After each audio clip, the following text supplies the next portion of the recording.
Yeah, welcome in. Welcome back to another episode of the Format Podcast Live.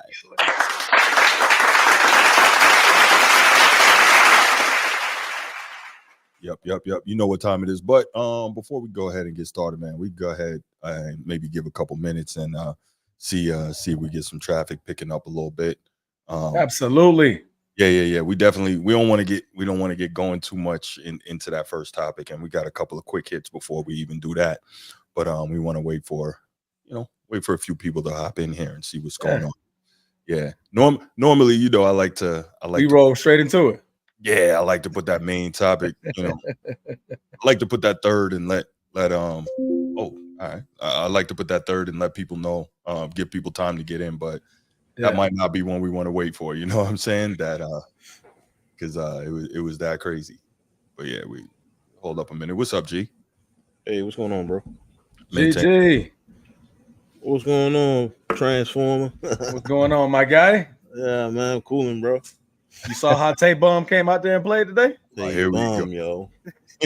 Man, you gotta Top stop. 10 is, man. Oh man, you gotta stop. We'll get to that. We'll get to that. Tatum came out there, gave you a good 2 points, boy. Oh my goodness, man! Y'all gotta stop with the solid disrespect, effort, man.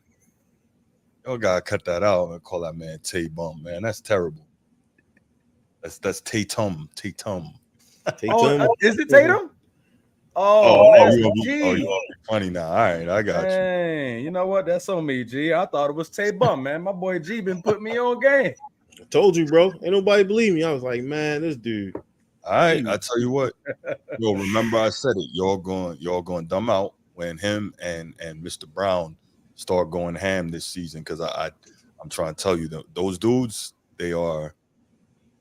I tell you, man. Listen, the game on the line.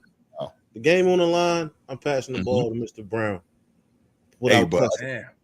Without question. I don't care if he's wide open. I'm gonna look him off like they just did in the Olympics. They just looked down. Curry looked down the bench and was like, "Nah, that's all right." All right. Hold on. We're going to get to all that, but let's go ahead. We got some people in the chat now. Let's go ahead and get it started. We'll do some quick hits, and then we'll definitely get into the topics in the rundown. So as y'all can see, man, we definitely got some good topics here for you tonight. Of course, we're going to start off with of the main topics. We're going to start off with Team USA taking gold for the 5th consecutive time in the Olympics. That was major. Great game to finish it out against France, and we got some continuing in our NFL division preview series. We're going to do that. But before we do, we'll get to some quick hits. But before we do, y'all know what time it is. If you're here on YouTube and you haven't already, please make sure you go ahead, click that like, that subscribe, that notification bell. Make sure you're kept up to date whenever we drop new content on the channel. If you want the audio-only version of the podcast, open up your audio podcast platform, hit the search bar, type in the Format Podcast, and we should come right up. If you're enjoying the content, make sure you give us that like, that 5-star review, and drop a comment. All that stuff helps us rise in the algorithm, helps us find more sports fans, helps more sports fans find us. And finally, make sure you write it down, put it in your phone, set an alarm, do whatever you got to do to remember. Saturday nights at 7 p.m. we are live here on the Format Podcast, and we'll give you the opportunity to call in, talk to us, get at me. I love it. I can't wait. All right, team. So I appreciate everybody who's here. Make sure before we even get started, man, go ahead. If you're on YouTube, click that like button. It's free. It doesn't take any time. Just go over there, click that thumbs up. We need that, man. We need that. Everybody who comes in here, click that like button. Not that hard to do. All right. As soon as we do that, we're going to get going. We got 11 people watching, and we only got 2 likes. So there we go. Whoa. Math ain't mathing. We up to 4. We up to 4. But yeah, we definitely need that. Yeah, we need that like button, y'all. Click that thing. Click that thing. All right. So let's go ahead and get started. I had a couple of topics. We're going to do some quick hits.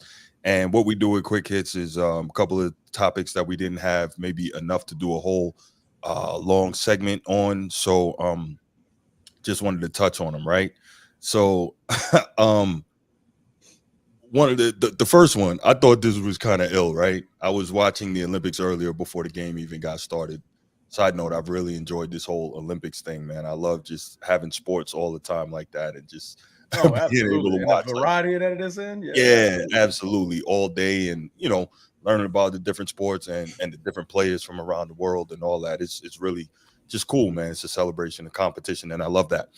So I was watching earlier, and one of the things I saw, this kind of bugged me out, was I saw the breakdancing final. I had forgotten that breaking was now an Olympic event, and I'm like, yo, that's crazy.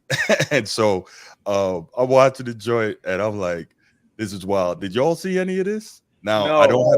I don't have the sound on because they were actually dancing to Scenario by Leaders of the New School and Tribe Called Quest. And when I checked it, I'm like, well, I can't use the music because I get hit with the copyright. But they were actually dancing to Scenario, and I thought that was real cool. One, because it was a throwback, one of the greatest hip hop posse cuts ever.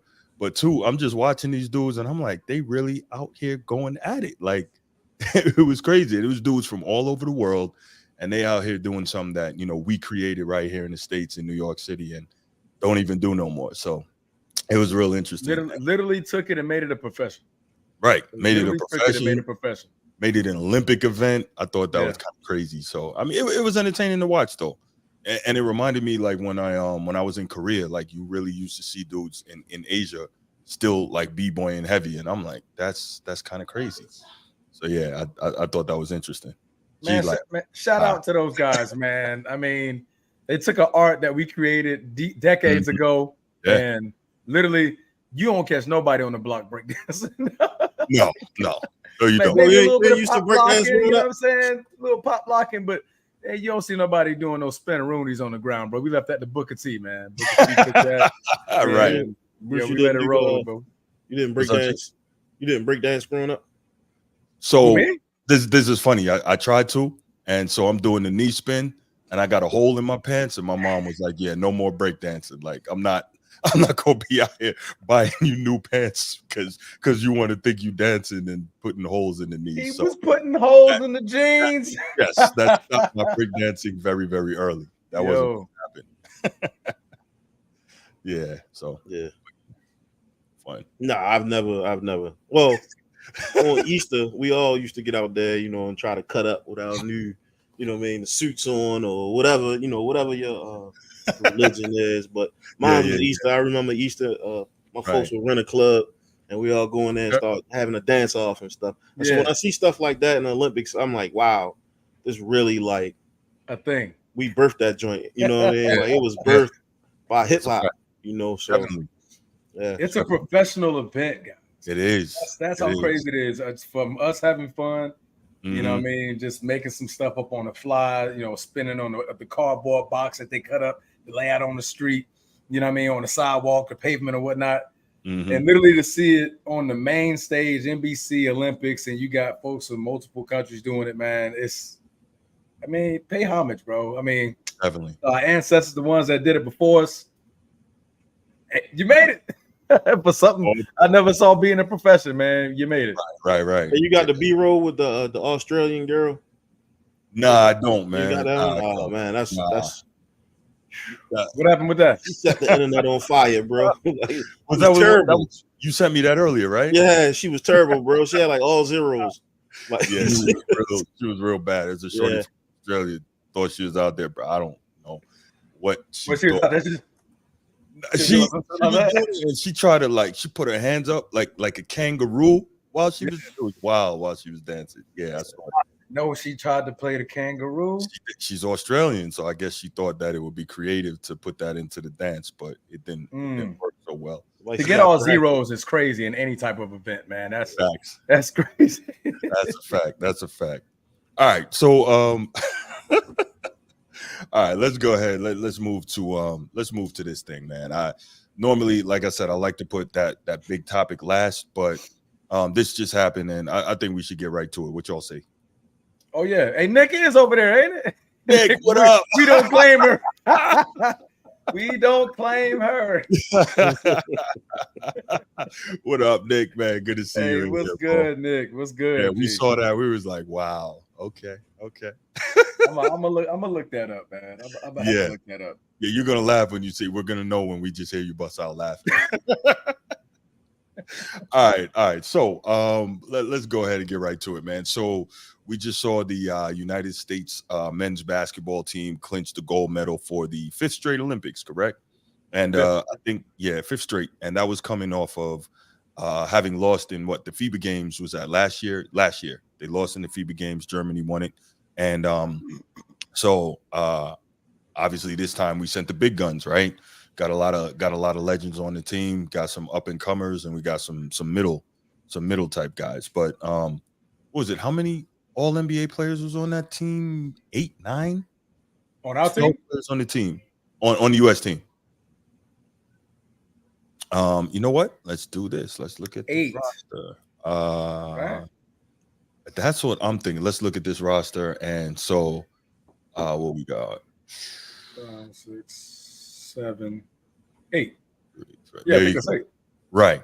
So you got eight guys who are or have been all NBA players previously, and so they were on that team. So a lot of firepower. We had to make sure that we didn't lose on the biggest stage in front of the entire world. And so of course they sent old man Braun, who, man, he looked old in these Olympics, didn't he? Yeah, he did, man. Out there running and gunning. Shoot. I'm like, damn, you forgot you just for men at the crib or something, man? What's going on, bro? Yo, my wife, see, we was watching the Serbia game. Okay. And came in and it zoomed in on LeBron. I guess he made an and one, and the camera zooms in on him. Boy, them Grays was looking like Christmas. I tell you, Bron's still in the league. Yo, I've never seen, because when I first saw him in this Olympic run and I saw that, I was like, yo, why he got so much dust in his beard? What was he doing?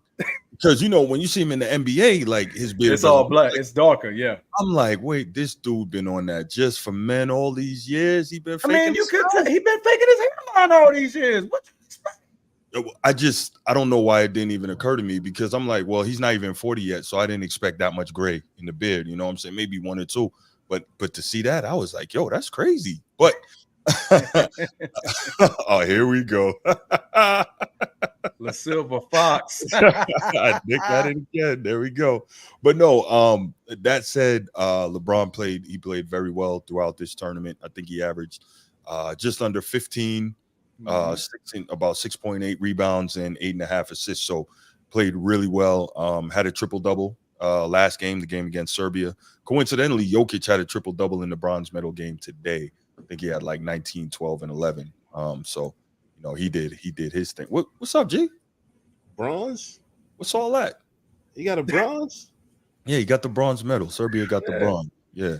Man. They played in the runner-up game. They got the bronze. What's up, G? What's that? Nah. We talking about LeBron. So I'm gonna say I thought that LeBron played really well. I agree with you. I saw him do something that I don't never really see him do, and that's like look for smoke. Like yesterday, was it yesterday? Not yesterday. Was it Serbia? Thursday? Was it Wednesday? Thursday when they played against Serbia. I watched him in the fourth quarter. He go straight for Jokic. Like, I got him. Granted, it was after Embiid, right? Embiid kind of like slowed him down. But it was something that I saw him do that I was like, oh, okay, all right, old fella, I see you out here. He went straight to him and bumped body. Well, not bump paws. That's crazy. He went straight to him and it was physical with him and made sure that try to slow him down, bro, as much as he could, man. Like it was good to see him, put some defensive effort, and they got a couple stops because they was down like 16 in that game. 17. He made some real clutch stops to bring them back so they can win. I saw that. I was like, okay, all right, LeBron, all right, I see you. And then you fast forward to today, he looked like I would look, making layups. It's just, your body do some things at the father time. I think he still got a couple good years in him. Yeah, but he got some dunks in there today too. Yeah, but it ain't same explosion. And then no. I mean, you can't expect it. When he caught that body though. Oh man, he was going for the charge. I mean, you gonna get caught like that, bro. You can't get caught. Older LeBron would have jumped in. He would have blocked that. Like he was already going. You can't get caught like that. Like, yikes. So to see that, like the kid was balling, yo. Like he was balling. I don't know his name. Bruce, you probably knows that. I don't know. The French Ben Wallace. Yeah, the French Ben Wallace. Yeah, he was balling, man. He was balling. He got down. He definitely got down. Yeah. Was that 20 points? He had a loud 22. Loud 20. Like you felt every bucket. You felt every bucket. You like, they were big shots. Yeah, banging on LeBron with the N1. It's crazy. Yeah, he caught that. And if you notice, they didn't show it much on the replay because they're not going to, but he kind of stood over LeBron a little bit. I was like, okay. But I like that, but at the same time, like that. Sign that man to a contract. I'm saying all that to say Transformer. Sign that man to a contract, man. Shorty was balling, man. Yeah, he was balling. I think he played. Bruce? I ain't hear you. My bad. No. What I was gonna say is there are certain players that you don't push it. I think we talked about that the other day. Like certain players, you don't rattle that cage. And as much as I'm not a LeBron guy, I think he's kind of to that level because somehow, even though he's not the most skilled dude, he has come to a point where he can turn it on when he gets annoyed. When he gets mad, we've seen him do that a few times. Oh yeah, absolutely. And you can always tell because the first time he gets the ball, he's going straight to the basket. It's like it's a back down. He's gonna spin, pump fake, and it's like it's straight bully ball for him. You know what I mean? Defensively, he gonna sit in the chair, he'll get a steal, and after that, he'll calm down. He's like, all right, I proved my point. Yeah. Right. You know what I mean? So we're showing LeBron James a lot of love here, as we should, right? Very good tournament he's had. And I think in this situation, like I think his goal was to really play that Kobe role on this team. Yeah. And quick side note, it's so interesting, like, I'm gonna save that. But anyway, I think he tried World Tour. That's coming. This is his last Olympics. I mean, this is his last Olympics. Yeah, that's for sure. You can tell he was like the pretty much he surrounded the entire Olympics from day one. Everybody was pushing him up. I mean, from even the young cats, and that's probably why your boy Tatum ain't getting no burn because he took his minutes. He couldn't do nothing with the burn. That's the problem. I'm sorry, it's too early. All right, let me Jason Tatum wasn't doing it. Like, all disrespectful. Got in the game, right? Got in the game today, and literally as he checked in, the man played 7 minutes, right? AE took all the shots. I'm like, bro, if you that guy, bro, go get the ball. This ain't about to be AE's league, is it? Or is it Jason Tatum's? You the highest paid player, right? They saying that he's gonna be the future of the Olympics. I'm sorry. AE or Tatum? And so that's another thing, right? Like 2028, like who do y'all want to see? I know we got a different format going on here, but 2028, like who do y'all think is going to be in the Olympics? The face? Who's going to play for the Team USA in the Olympics? I think it's too early to try to even identify that, man. Yeah, 4 years from now. How can it be? I mean, you can name like 7, 8 players right now. Think about it though, right? LeBron not going to be there. Yeah, Durant AD not going to be there. Dirk White he not going to be there. Drew not going to be there. Drew not going to be there. I mean, even if you remove all those players, Tatum, Booker, Anthony Edwards. And we'll see who these guys are. Jalen Brunson. He might be. Maxey may be in there. He may be in the run for it. Yeah. Bam, you can see him coming back because we don't have many American bigs. Who's going to be the big many American? Joel probably won't play. He'll probably play with the French next time. No, he's saying that if Cameroon makes the tournament, he'll play for them. Yeah. See, so I mean, there is some players I like to see Ja play. I like to see Ja. Yeah, I think Ja be nice. Yeah, I think I gotta be healthy enough. There you go. He's got to get himself right. But okay, let's do this. So again, we gave LeBron some love, and it was very much deserved. I think that's fair to say. Like he deserves some love for what he's done throughout this. I was about to say this playoff run, but this Olympic tournament run, right? But I think the guy we got to really pay attention to here is Steph Curry. Wardell Curry Jr. Yeah, man. The first 4 games, we were all kind of wondering, like, where's he at? 5 games, where's he at, right? And I know I was wondering because I'm like, wait a minute. His coach is the coach. His coach is, probably should be running stuff for him, getting him going. I think in the first 4 or 5 games, he was 5 for 20 from 3, just not shooting well, not looking like the Steph that we know. Mm-hmm. In the last 2 games, what do you have? 36 on Thursday and 26 tonight. And he hit 17 threes in the last 2 games. That's crazy. That's crazy. When you were just averaging 7 points every game prior. Right. So that's big. So he starts dropping bombs from everywhere. And I think I was saying earlier, it's not just that he's making shots, but he's making shots that are the difficult. type of shots that deflate you as an opponent, right?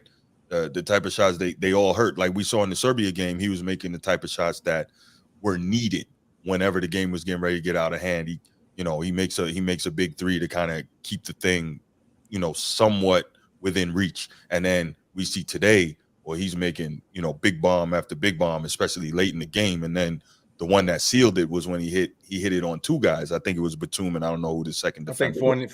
Fournier. Is that who it was? Okay. Yeah, I think it was him. And yeah, he pulls up, he hits it on two of them guys, and I'm like, yo, you got to be kidding me. Like it was crazy. And I think that was right after Wemby had hit the step back three. And so it's like, okay, well, this was more Steph said it. He said this was more the push shot. He was like, I just left it up to a push. I'm like, everything I had, I just let it fly. He shot it like yeah.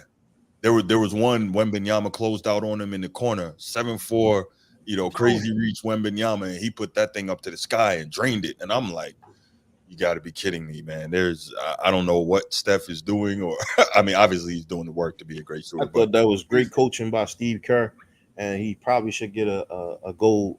I know the coaches don't get gold medals, but he should definitely get. They not? Do the coaches? I thought they do get gold medals. Nah, I don't think the coaches get gold medals. Yeah, I thought the players crown them, right? Just the players. Yep. That's crazy. Yep. They got to get something to identify their coach the gold medal winning team, though. Nah, they said something about they can put it on their resume, but the coaches don't get gold medals. Yeah, that's terrible. Yeah. That's tough. But yeah, you were saying that you give Kerr a lot of credit for Steph. Yeah, I thought he did a good job. I mean, considering he had a lot of personalities, a lot of talent, a lot of legacies to coach, right? Everybody want time, but then everybody, the time that you put in is more of a possession time, man. And if you don't value those possessions, then you shouldn't get that right to earn that bump. Like you had to earn it. And I guess the guys the leaders who was stepping up to be leaders, they got the burn. And then I think anytime you have like that much scrutiny coming from the states, right, where they're saying, oh, this player should have played, this player was benched, he lit fire and knows that he could light fire. He kind of had his players play when they needed, right? Like when they needed them to, when they needed a bucket, when they needed a stop. Those players that he had on the court really did what they supposed to do. I mean, climbing down from 16.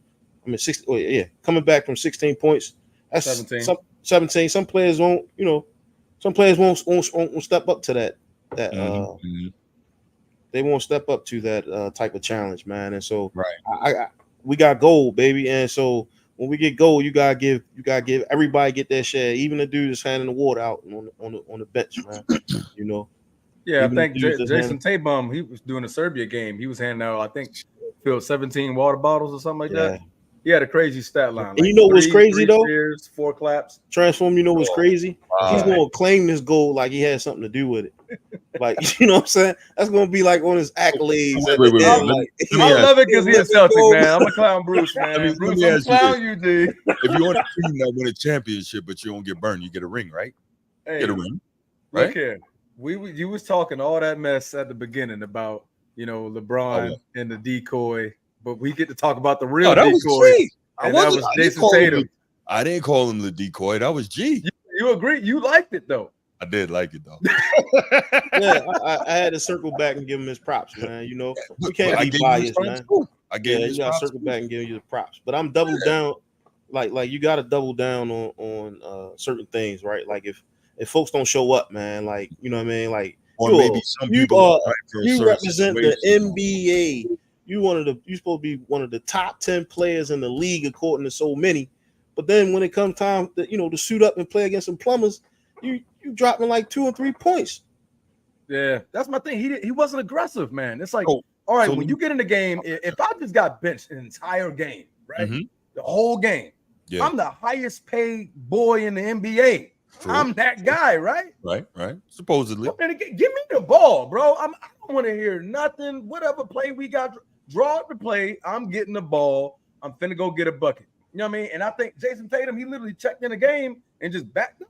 Like, yeah. Oh, he let AE take over the time that he was in. AE already been in the game. Yep. You know what I mean? So it's like, bro, come in the game, demand the ball, clap. Hey, give me the ball, G. You ain't got paid yet, young fella. I don't understand how he's top 10. I still don't understand how he's top 10. All right, so let me ask you this. People probably gonna put him in their top 5 now after he won the Olympics. Let me ask you Negative. this. Top 5 what? Do you all think it's possible that you could be in a situation as a player that's not the best situation for you to maximize ability? That's possible, right? Okay. So let me ask you this. Y'all are aware that Jason Tatum is 3 years in a row first team All NBA, right? Yeah.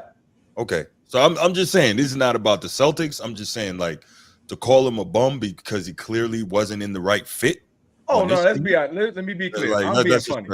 I don't know. She ain't being funny. I know you being trolling. Funny. She's dead serious.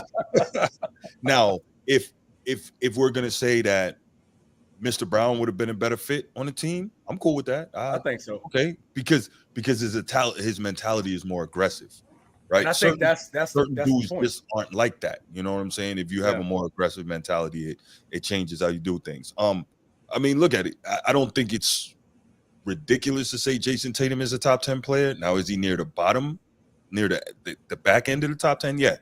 I mean, that's 27 a game, 8 rebounds and 5 assists last year, 47% from the field and 38% from 3. Like, does that sound like a top 10 type player to you? Sounds like one to me. Is James Harden over Tatum in that top 10 list? Absolutely not. Oh, okay. Wait, we're talking about all now, time? or we're talking about historically? I'm talking about the top 10 players in the league right now. I'm sure you got James Harden in there, right? You got James Harden in there? No, he's not a top 10 player in the league right now. James Harden not a top 10 player? Yeah, James Harden. No. But Tatum is. But Tatum is. Yeah. Yes. Okay. Yes. I mean, whoa. Okay, my bad. Yes. No, I don't have Tatum in my top 10. Like I said, but I definitely don't have James Harden in the top 25. He's right towards the back end. I'm just checking the pulse here. That's all. I'm checking the pulse. I'm trying to see, because we're talking regular season points, right? We're talking regular season points. Mm-hmm. And everybody knows James Harden can score in the regular season. Shit, anybody can score in the regular season. Really. I mean, it's sometimes people not playing, they're not playing real defense. They, you know what I'm saying? They don't go as hard as they should during regular season. And it's easier to pad your stats. It's easy to pad your stats in the regular season. We saying my man Westbrook go crazy, right? Triple doubles. You seen him go nuts with triple doubles. Mm-hmm. And now, and so his 27-5 or 27-6 on a stacked team, I get it. He not the focal point of that team. Everybody trying to stop Mr. Brown. So they're gonna let him shoot, because I don't think that's the case. How many of those points in the fourth quarter? I don't think everybody trying to stop Mr. Brown. Like, they play very well off one another, but Tatum is the guy on that team. Everybody is trying to stop him as the main offensive guy. Now, does that take anything away from Mr. Brown being an outstanding player? No, but that's a stretch to say everybody trying to stop him. Only thing I'm saying is we all witnessed the playoffs, right? We all seen the finals and the playoffs, and we see how poorly this man played in the finals and the playoffs. Then we also seen the finals. But go ahead. Okay, all right. When it was time for them to get a bucket, who did the offense run through? Not their best player on the team, not Mr. Tatum. No. But again, that to me has more to do with mental. Are you sipping tea, man? Are you sipping tea? The quietest 30-point game ever, man. Like, I didn't even know he was a 30-bucket player. but in all seriousness, G, I get what you're saying, and I get why you prefer Mr. Brown, and I'm not averse to that. But mentality really plays a role, and Jason Tatum he doesn't seem to be an aggressive type player. Like, he's super smooth and super skilled, but the aggression that really makes somebody a killer, that's not there. Now, if it's not. No, and I hate that. And my biggest reason I hate that is because he shouts out who I think the GOAT is. Yeah, and that's what he always mentioning Kobe. Like, he needed to stop. You ain't acting like Kobe, bro. Kobe would have got in that game. First of all, Kobe not sitting down the whole game. Let's be honest. Right. He went home. The next day, Kobe like, give me the ball. Like, what are we doing? Like, if I'm if I'm claiming that throne to be the better player, the best player, or the next one to carry this mantle, I'm the one that can say I'm the one that dropped 19 against France last year. I mean, not last year, but the last Olympics. I'm the one who did that, right? So I'm coming in the game and I'm going to be aggressive. If I'm anything like Kobe, he's going to remember Kobe's aggression. That mentality. I'm coming in. Oh, I got to get a bucket. I'm about to play the best defense you've ever seen. You know what I mean? Like when you get like if you're in lane, you might want to get out the way. That type of mentality. So I think definitely what I saw from him today, bro, I was very disappointed. The only bucket he got was off a fast break that Steph Curry lobbed up to him.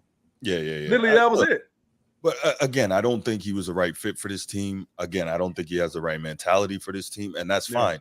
Everybody can't have that, right? Everybody can't have that, and it is what it is. I have said over the years many times that I think there's something missing with him, and clearly it's the killer mentality because the game is there. Too much estrogen. Too much estrogen. Okay, I'm not saying that. So, Isaiah Thomas, not the legend, but Isaiah Thomas used to play for the Celtics, tweeted on or X'd or whatever you want to call it. He tweeted today, Tatum will be MVP next season. Watch. Negative. Whoa. Negative. I'm just telling you what the man tweeted. I'm not saying I agree or disagree. MVP or what? I'm about to tweet something too. Somebody responded to IT and said, IT, he just doesn't have a role with this roster. He doesn't fit. The right people were on the court to ensure USA cold. Respect to Tatum, not knocking him. And IT responded, I feel you. I'm just saying that's going to motivate him. Now, I'm pretty sure I've said this to both of y'all that Tatum and Mr. Brown are both going to go crazy next season. I'm pretty sure I said this to both of y'all. And I truly believe that because Tatum is going to feel like I didn't get an opportunity in the Olympics to show what I can do on the world stage. And, you know, it is what it is. And Mr. Brown is going to say, they snubbed me completely. You know, they snubbed me for everything. Not all NBA, not all defense, they snubbed me for the Olympics. And, you know, I'm Eastern Conference Finals MVP, Larry Bird Award trophy winner. I'm NBA Finals MVP, Bill Russell trophy winner. Coincidentally, both, you know, the two arguably greatest Celtics of all time. Interesting how they name these trophies after them. But anyway, so, you know. The Celtics sent three basketball players. They sent Holiday, White, and Tatum, right? Three role players, really. 3 role players. Jason Tatum made a role player. When it comes down to it, right? Tatum is not a role player, bro. That's disrespectful. In this Olympics, he played like a role player. Correct. What I think is the output, right? What you do in practice, that output determines how much time you're going to get on the court. Like, correct me if I'm wrong.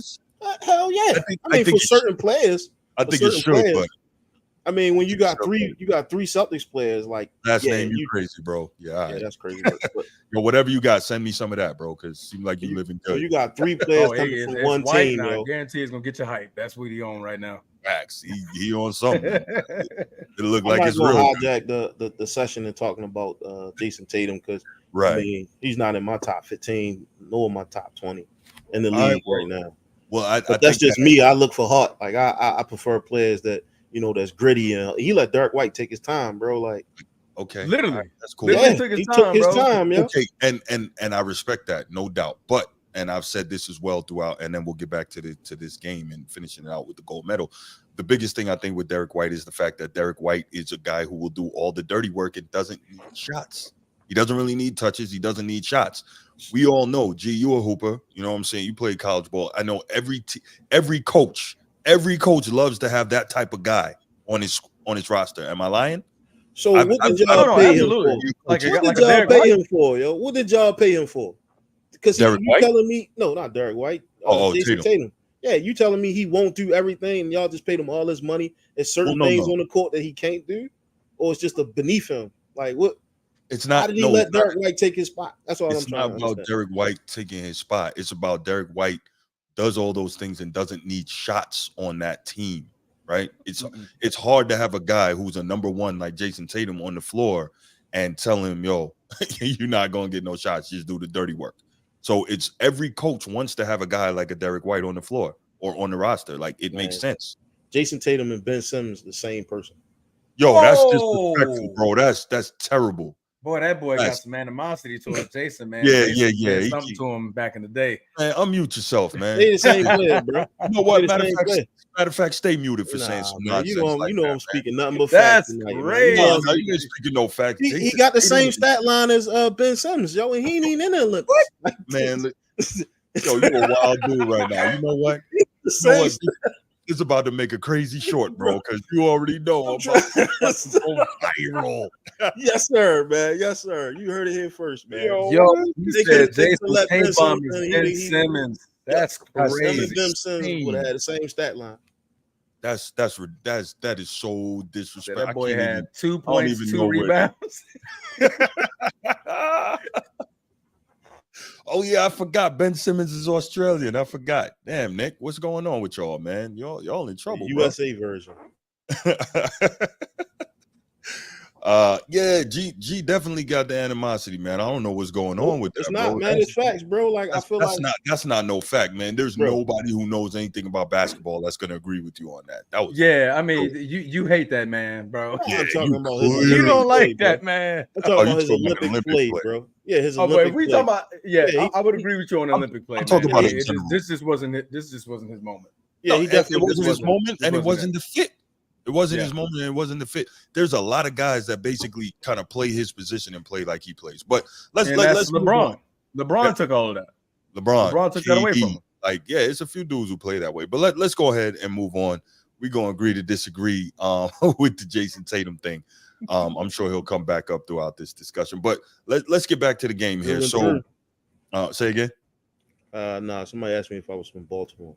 Oh, okay. Oh yeah, G is B more all day. But so let's do this. Let's look at the other side a little bit. France played scrappy, man. I think they played kind of exactly how I expected, but I think they just didn't have enough on the perimeter to be able to deal with the U.S. Like we saw how close Serbia was able to keep it. We saw them with the big lead. Why? Because they were able to shoot the ball really well, execute really well on the perimeter, and France didn't quite have that. That said, I think Wemby showed out on the world stage here. Obviously, he was playing at home, so there's extra motivation. I'm sure family, friends, ladies, whoever, everybody was there. And the rules benefited him greatly. They benefited him greatly. Oh, with the goaltend rules and all that? Yeah, absolutely. Because, half his points was just literally off of that alone. Right. That man was just over AD turn around like, bro, what you want me to do? What I'm going to do? Yeah. The man already 10 feet in the air by the time I turn around. You know what I mean? What he finished with? 26, I believe, right? I think 26. Out with the ball in the air. Let's see what we got. 26, 7 boards. 4 of them offensive putbacks. Yeah, not bad at all. Not bad at all. He did his thing, man. I definitely was impressed with Wemby. And I haven't been a huge Wemby guy, but he's starting to grow on me. One thing I'll tell you that pissed me off, I think it was at the end of the third quarter. It was at the end of the third quarter, and I heard the announcer say it. Wembanyama, he's got a mismatch. Drew Holiday is on Wembanyama. And I look at the screen, and he's floating out to the corner for a 3. And I'm like, bro. That's because they weigh the same amount. You 7'4", and you got mouse in the house, and you floating out for a 3 instead of immediately going to that block and putting your hand up. Like that's automatic. That's like modern basketball frustrates me in that way. Everything is so predicated on getting the 3 when you would have had a very easy basket that you could have gone to right there. I really didn't get it. That upset me. But from a basketball perspective, it's a simple hand up, turn around, put them on your backside, spin off the elbow, and the FIBA rules benefit you. Even if you miss the tip, you can tip it right back in, bro. Like I didn't get that, bro. I honestly didn't get that. It's easy mouse in the house for me. Thank you. When it came to Drew Holiday, I'm like, even though y'all probably weigh the same, bro, you got the man by a whole foot. Right? You put your hand up, Drew Holiday is barely reaching your chest. Yes, he cannot. So all you got to do, the ball, man. Yeah, just get easy post entry pass. When Victor Wembanyama's got his hand up, that's about 10.5 feet in the air. So no, absolutely, lob it to him right over the top, and all he's gonna do is turn around and drop it in. That seemed pretty simple to me, but I literally seen the man put a putback in, and I think his toes were still on the ground. I was like, bro, the man is tall, bro. Yes. Get him out of it. Drew is not gonna jump 10 feet. Off a GP just because you're passing the ball to Victor. He's not. And then the way they had it set up, I think it was Bam in the game at the time. Bam was in the corner 3-point line, so Victor could have easily been like, "Yo, what are we doing? Give me the ball." Yeah. Yo, I got a question for y'all, man. why does nobody respect Gobert?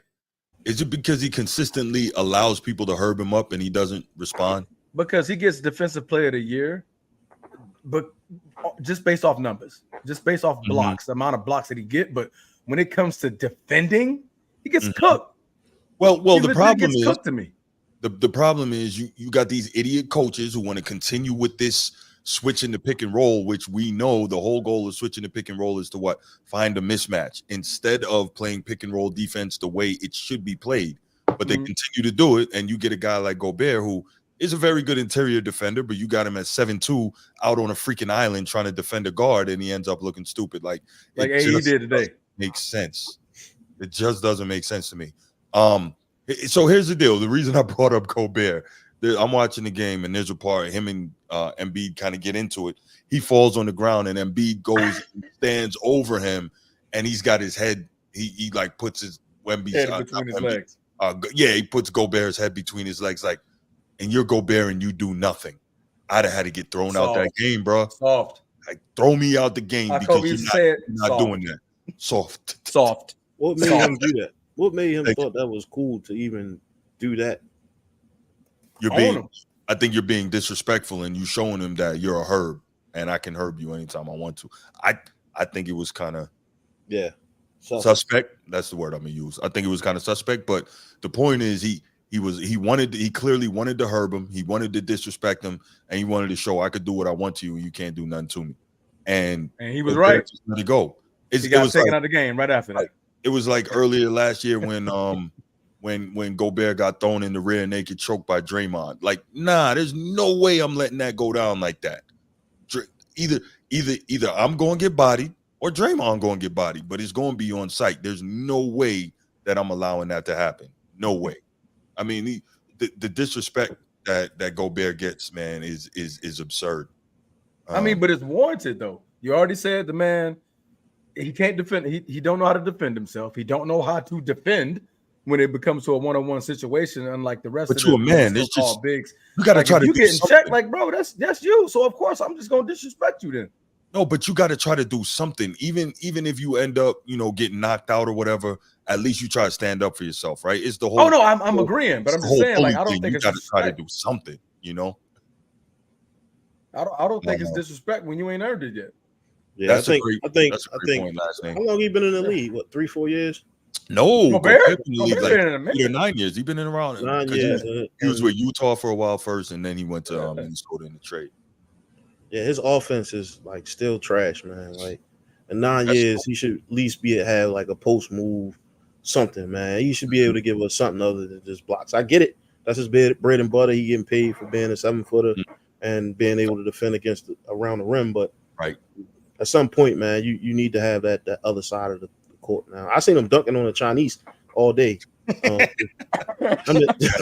he was. He was dunking on China all day, and it looked like a different Gobert up until when he had to see the United States. So yeah, it's just frustrating to me because it's not like Gobert is like super frail or weak or anything. Like, he's not a particular big dude, man. Yeah, I mean, he's not Alonzo Mourning Diesel, but like, he shouldn't be getting herbed up like that. Real quick, hey, for all you people in the chat, thanks for coming in. I appreciate you. If you haven't already, please make sure you go ahead, click that thumbs up on right here on YouTube. Click that like button. We need that. Appreciate it. It's going to help get the show out to more people.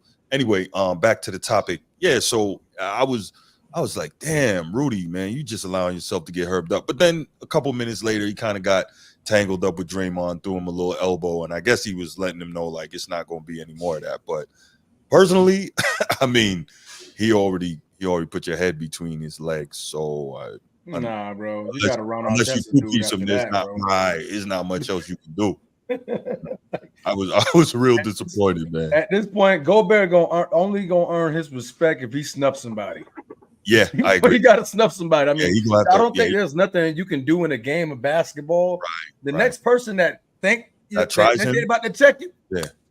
Yeah, you got to go ahead and take that suspension, bro.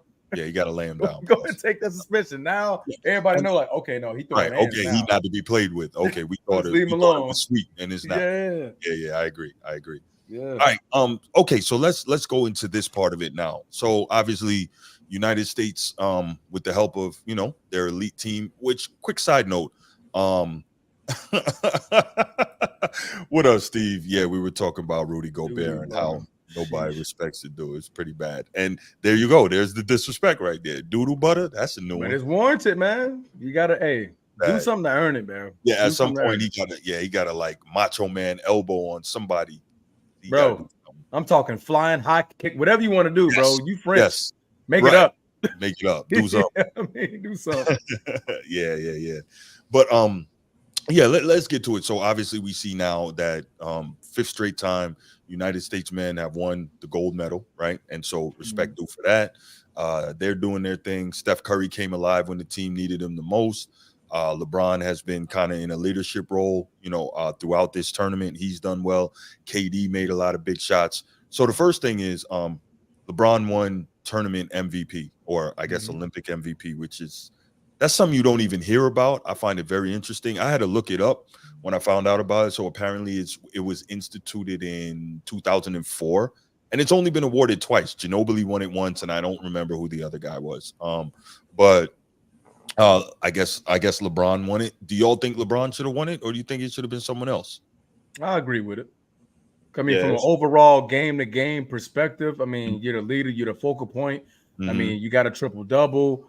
Like I said, he was literally doing everything. You know what I mean? He was scoring when he needed to score. He wasn't overshooting the ball. He was assisting, willing and dealing like he should. In there getting boards. When he was trying to turn it on, he turned it on. And he was being a leader. Like people said, like Kobe is Kobe. We can't keep saying like he was trying to be Kobe. He was trying to be what Kobe was for him. That's what I mean. I'm the leader. I'm the oldest guy here. I'm the one with the experience. I'm known as what I am. People put me on whatever pedestal they want. But okay, I'm gonna do what Kobe did for me. I'm doing it for y'all. So I think that's what people need to realize more of what they say. Like he's trying to be like Kobe. That's what he means. Not trying to be Kobe from a perspective like he's that killer, like that killer. Like Kobe. That's what I meant when I said it. That he was trying to play that Kobe role on his team. If you haven't already, make sure you like and subscribe to the channel. Click that thumbs up. Appreciate y'all. All right, but G, your thoughts before I go. Yeah, definitely. I agree with Transformer. What I saw him do was just pretty much carry the team, right? When to the point where they could win the game. And then he did put some games on his back where he actually did win the game for him, or made the last bucket, or made the last pass for the last bucket, or so he did all the things that you're supposed to do as a 20+ year vet in the league, and then you playing against a guy who was supposedly in the GOAT argument. You playing against a bunch of plumbers and forklift drivers. So, you know what I mean? Like, I expected the US MVP is over there, bro. Yeah, come on, bro. but look, to that point, I think on the last show we did, Dominique Sports Tea, she made a comment, and it was a very good comment, that for all of the talent on this team, it took down to the wire to beat Jokic, the MVP, an NBA role player in Bogdanovich, and a bunch of guys who aren't even in the league. I truly hate when we say this, right? Because everybody thinks that, okay, all because you got the best roster, you got the best team, you supposed to like annihilate every game, right? Tatum MVP. Steve tripping. Yeah, Tatum should have been the flag bearer. He was the decoy for sure. Yeah, he could have been. Bro. He was a decoy for sure. Yeah. But no, man. Like I was saying, people. I hate when people put that in perspective. Like okay, it took all of that, and you only beat him by 4. But okay, like there's plenty of moments and times in history. This is a single elimination game. You know what I mean? This is all or nothing. Them boys shot 50% from the 3 ball for 3 straight quarters. I mean, if any team does that against you, I don't care how good you are. Any squirrel is going to have his day. Get his day. It's going to be tough for you to win that game. You know what I mean? Especially if you're coming in, you have that expectation. Mind you already beat Serbia by double digits already. So you're like, we coming in. We just going to bust they behind again. Until you saw Bogdanovich come out there and he's wetting it up from 3. You're like, oh, snap. Okay, these boys is literally like shooting like out of this world. Everybody was Steph Curry over there for 3 straight quarters. You know what I mean? But, you look at history in the past, like there's always going to be that one game where it's like, okay, this was a better team by a long shot. The other dudes just played their best ball. They had the great game, you know what I mean?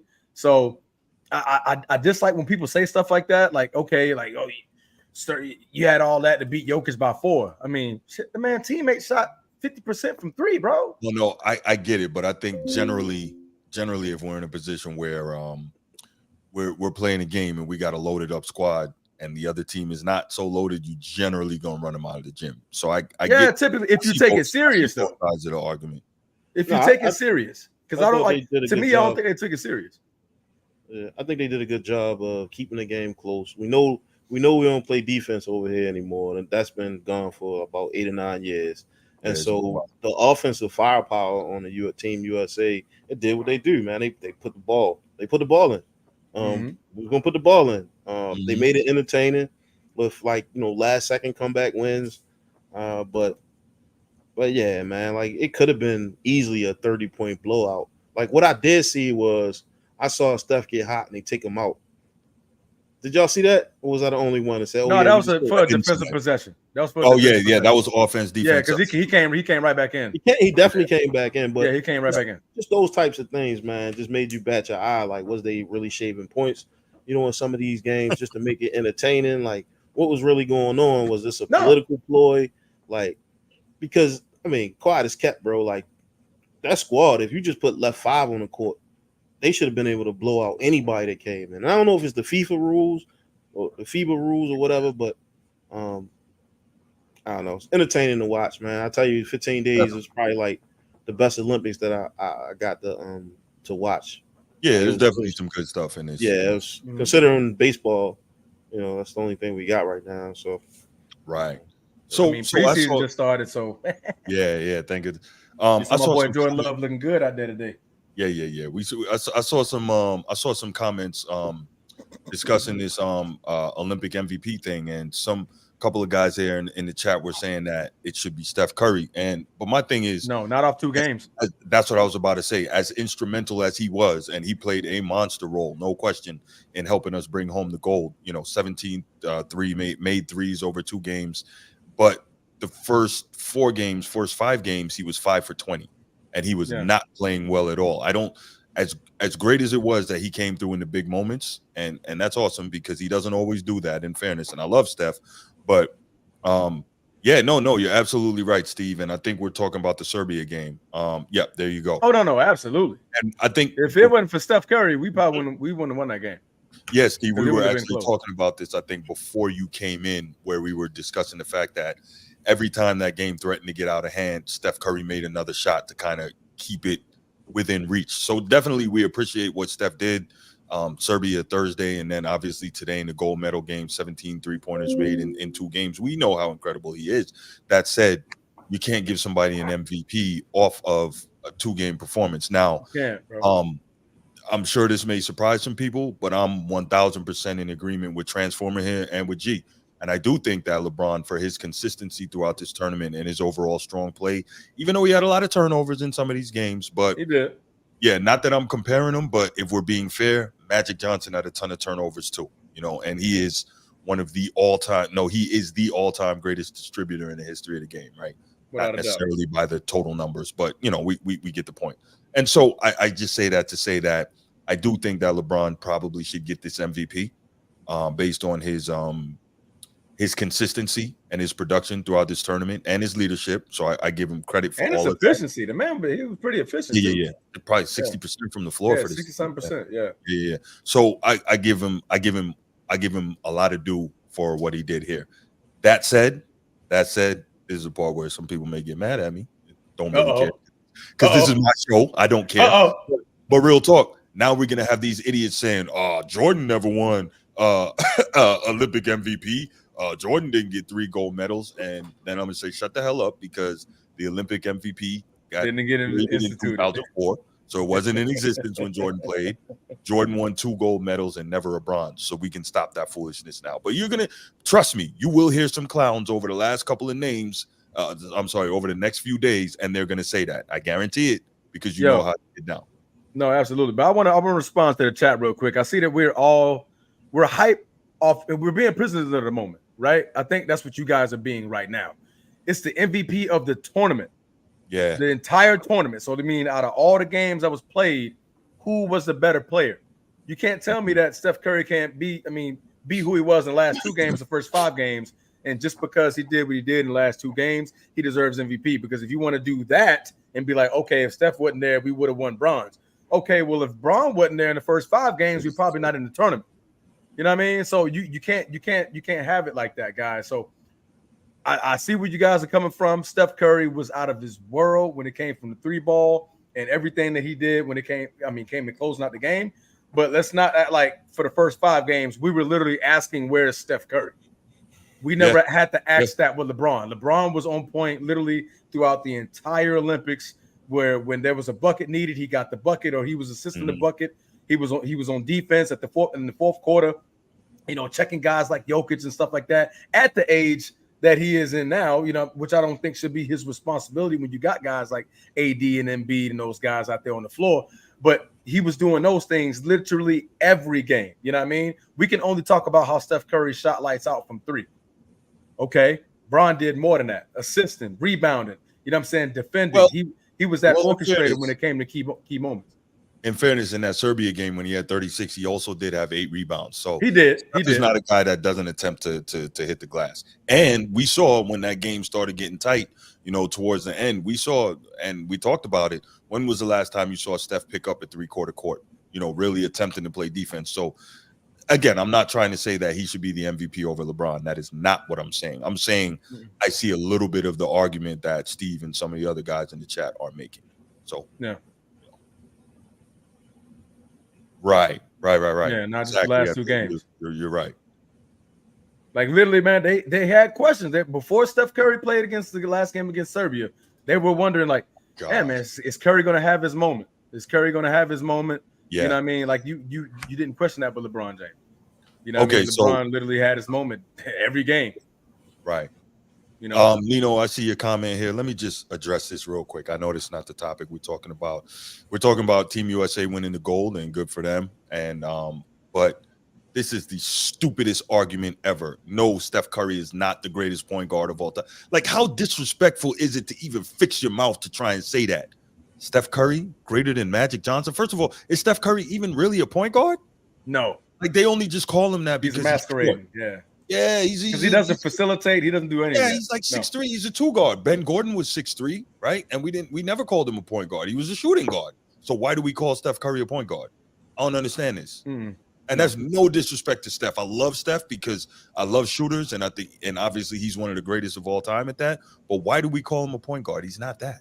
Yeah, I think when people like he's playing the one position, like that's his position. But like point guard.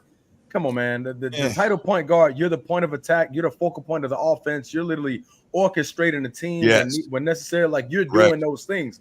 Steph is the best shooter. I mean, you can say that. Yeah, but as far as being a point guard, man, I mean, Magic, it's not even close, bro. You're absolutely right, Nino. You're right. Steve, let me answer this real quick, and then we'll get back to the topic. I take Magic and Isaiah over Steph at point guard. Absolutely. So let me expand on that. I take Magic over Steph at point guard. I take Isaiah over Steph at point guard. I take Stockton over Steph at point guard. I would take Jason Kidd over Steph at point guard. Yes, I'd take Chris Paul over Steph at point guard. I would also take Gary Payton over Steph at point guard. Like, this is not that difficult. It's not that difficult. What you making your face up about, G? Go ahead. Let me some of them names, bro. No, all right, go ahead. They're not like a Steph is not a point guard, bro. Which name? Which name? Point guard, bro. We're talking point guard. Which name don't qualify, bro? It's about points nowadays. This game is point about guard, G. It's not a point guard, G. Okay.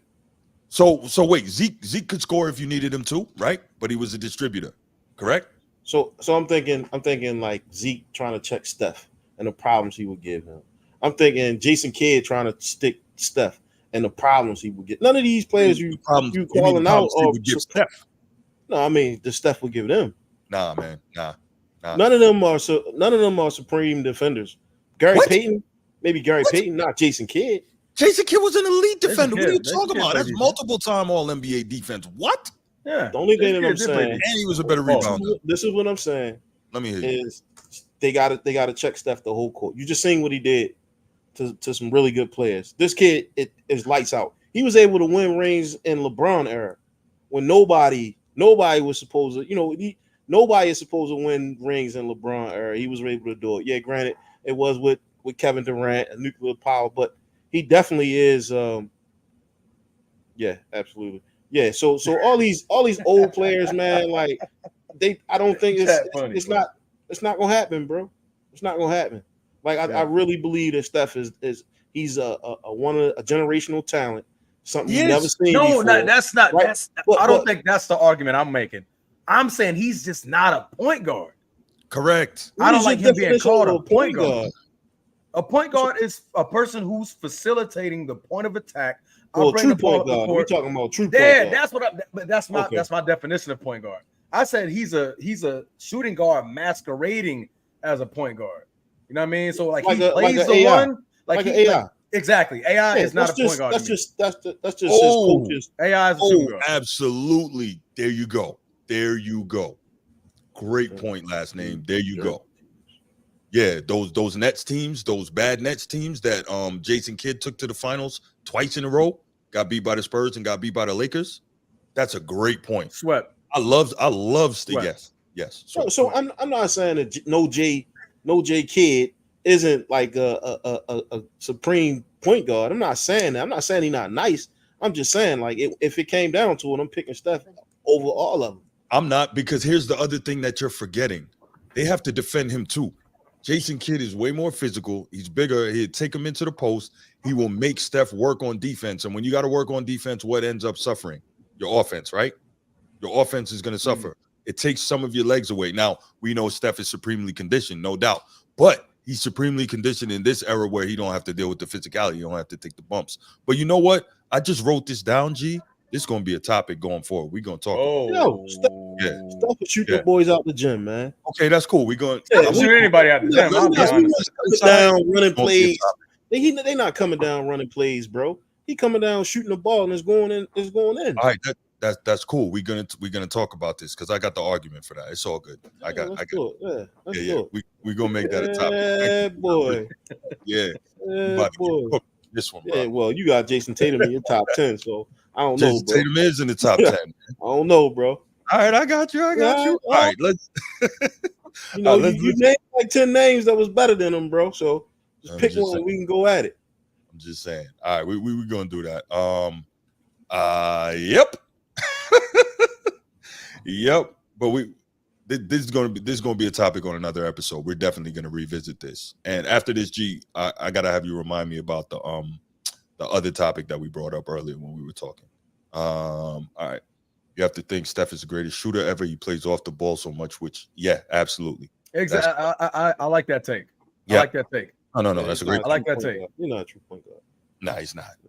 All right, cool. So let's go ahead and let's finish up this Team USA thing. So where were we before we got sidetracked with this Steph thing? Damn, Nino, what you did, man? No, not Tatum. No, we weren't talking about No, we were talking about the MVP. LeBron MVP, was he worthy of it or not? And he is worthy of it. I absolutely agree that he's worthy of it. So, that was the last thing. So we've obviously had to talk 92 Dream Team versus you missed a good one, and all that. Yeah, you missed a real good one, bro.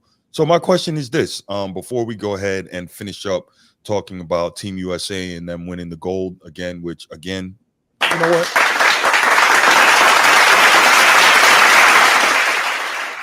Team USA definitely deserved that. I didn't even give them their applause on that. But so the question is this: where do you guys think? Let's say if we had the 92 Dream Team, we had Team 2024 Team USA, and the Redeem Team. How do you rate those? And then we'll go ahead and open up the phone lines after that. What was the question again? I'm sorry. If you have the Dream Team 92, if you have 2024, this team that just won gold, and the Redeem Team, how do you rank them? What's that? 08? Yes. What categories are we using to rank them? That's up to you. Entertaining. That's up to you. However, whatever you want to, that's up to you. As far as like what I like to watch, that kept me the most hype would be this year. This has been the most hype I've ever seen. I mean, been watching a game of basketball. But if you want to talk like, are we talking better team? When I say rank them, I say the best. Yeah, one, 2, 3. Oh, okay. Kobe, Redeem Team number 1. Kobe there. That's all my bias kicking in. 92 in 2024. Okay. G, what you got, man? Yeah, definitely Kobe joint, the Dream Team, and then this one. Y'all my brothers, but you both got it wrong, man. Y'all both got it dead freaking was wrong. 92-1. It's 92, 08, and then 24. Come on, man. I can't believe Come on, bro. You might be stuck in the past a little bit. I'm not stuck in the past. The reason why, right? I firmly believe no rebounds, no rings, and I think those bigs in 92 make the difference. I really do. Between I think Kobe like F all that. Karl Malone and Patrick Ewing, I think they're the difference makers. And as great as Kobe was, God bless the dead, as great as Kobe was, and believe me, I'm with you. You know, as much as I hate to say it about a Laker, I'm with you. Kobe and Magic, you know how I feel about those guys. Anyway, as great as he was, he gets canceled out or slightly outdone by Michael Jordan, right? So as great as Kobe was, like you have the kryptonite for that, right? So it's like, okay. I mean, don't get me wrong, Redeem Team was great, but I got to go storyline, and we didn't really like categorize like how we view it. Like I was talking about just as far as like the way Kobe brought the energy to that team. Like that was a slaughter. That first 92, that was a slaughter, bro. That was a slaughter. Yeah, I think every game was about 30 points. Yeah, that was a slaughter. But they was playing literally the best plumbers on earth. Like it was definitely Plumberville back then. Yeah. It was definitely Plumberville. It's still playing the Mario Brothers before they were super. It's still a plumber league, bro. It's still a plumber league. But the MVP is over there. You got the Super Mario, like leveled up edition of the Mario Brothers over there. Oh, that's Dream Team 2. They were really good. Yeah, they were. Was that Dream Team 2 or Dream Team 3? I think Dream Team 2 played FIBA. So yeah, that 96 team was really, really good. I think who was on it? That was like Reggie Miller, Mitch Richmond, Barkley, Pippen, Stockton Malone, Hakeem, Shaq. Yeah, that 96 team was vicious. You know what? I didn't even damn. Okay. Now you gotta redo the whole thing. I'm not redoing the whole thing, but no, I want to give them their due for an incredible team that was, but I'm not going to redo it. But yeah, I got 92, 08, and then 24. And like I said, it's not a function of being stuck in the past. I think that the way those guys could dominate on the inside, and then you got the vicious perimeter defense with Mike and Scotty, and you still have shooters coming off the bench, I don't think you're going to lose to that team. 96 team had Penny, Shaq, Hakeem, Malone, Payton. Yeah, that team was vicious. That's tough. That team was vicious. That's tough. And we're talking prime, all of them. Yeah. Yeah, that's tough, man. Oof. Before Shaq started eating them cheeseburgers. That's a really good team right there. Yikes. And I'll take that Shaq over a lot of centers, boy, because that man was just. I wouldn't take him over Dream, but that's a different story. All right. So we seen that in 96, though. Yeah, Dream is my guy. But how was that? 95? 95. 95. Yeah. 95. Yeah. All right, Charles. So let's do this. We're gonna go ahead and we're gonna open up the phone lines 904-219-8264 904-219-8264. Why don't you give us your thoughts on this Team USA 2024? Give us your thoughts on them picking up the gold. Who you think should be the MVP? Where you think they stack up versus the Dream Team and the Redeem Team, or maybe even Dream Team 3, that 96 team we were just talking about. I would love you guys' thoughts on all right, Steve. All right. First of all, we need to stop. Before you all call in, let me handle this. Kevin Durant is the leading Olympic scorer. He is not the greatest Olympic player. The greatest Olympic player we know. And the most medals, too. Say again? He got the most medals now, too. That's fantastic. The greatest Olympic player is Michael Jordan still. Like, how are we doing this, right? Greatest player is always going to be Michael Jordan. That's just what it is. Because remember, that 84 team, I think they played 8 games versus NBA All-Stars to get ready. Bobby Knight had them play. That was a college team. Michael Jordan, Danny Manning, Patrick Ewing, really good team, right? And they played 8 games against NBA All-Star team, right? Michael Bird and Magic and those guys, Isaiah. And they beat them 8 times in a row. Michael Jordan, greatest Olympic player ever. But Kevin Durant is official. Easy. Kevin Durant is great. It's not heresy, bro. It's not heresy. All right, let's go ahead. Open up. The phone lines are open. 904-219-8264. 904-219-8264. Go ahead, give us a call. We would love to hear from you. We want to get your thoughts on all this Olympic talk. And let's add in that topic too. If you want to call in and tell us why you think Kevin Durant is a better Olympic player than Michael Jordan. Yeah, most decorated. Yeah, I mean you could say that. He definitely decorated, man. That's longevity, man. Yes, he's the most decorated, but that's longevity, much like LeBron James being the all-time leading scorer. Like, all right, and there we go. I'm out. I'm just saying. You know? It's not just about the 4 gold medals, right?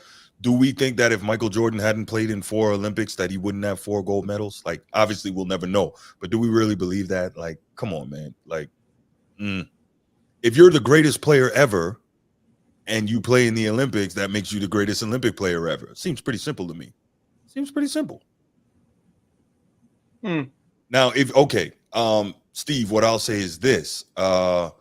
He is the most statistically accomplished Olympian ever. Can we go with that? All right, let's see what we got. Nino, what's good, brother? How you? What's going on, man? Maintaining. You know how we do on Saturday night.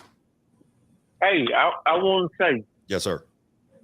I don't know if the Transformer had to talk to UNG before the show or what, but this was lovely. Now, I ain't hear no LeBron hate. I love the show.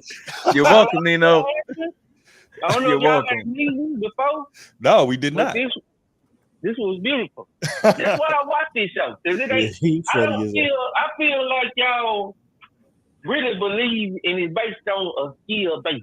I don't like when I hate when they get off.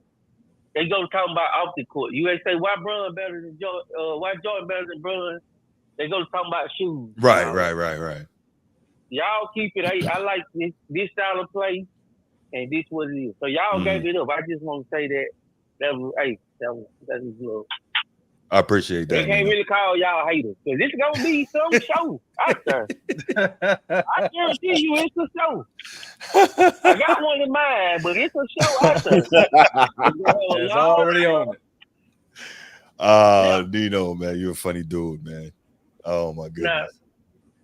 Now, on the far as the dream team, though, yes, sir. Man, yes, sir.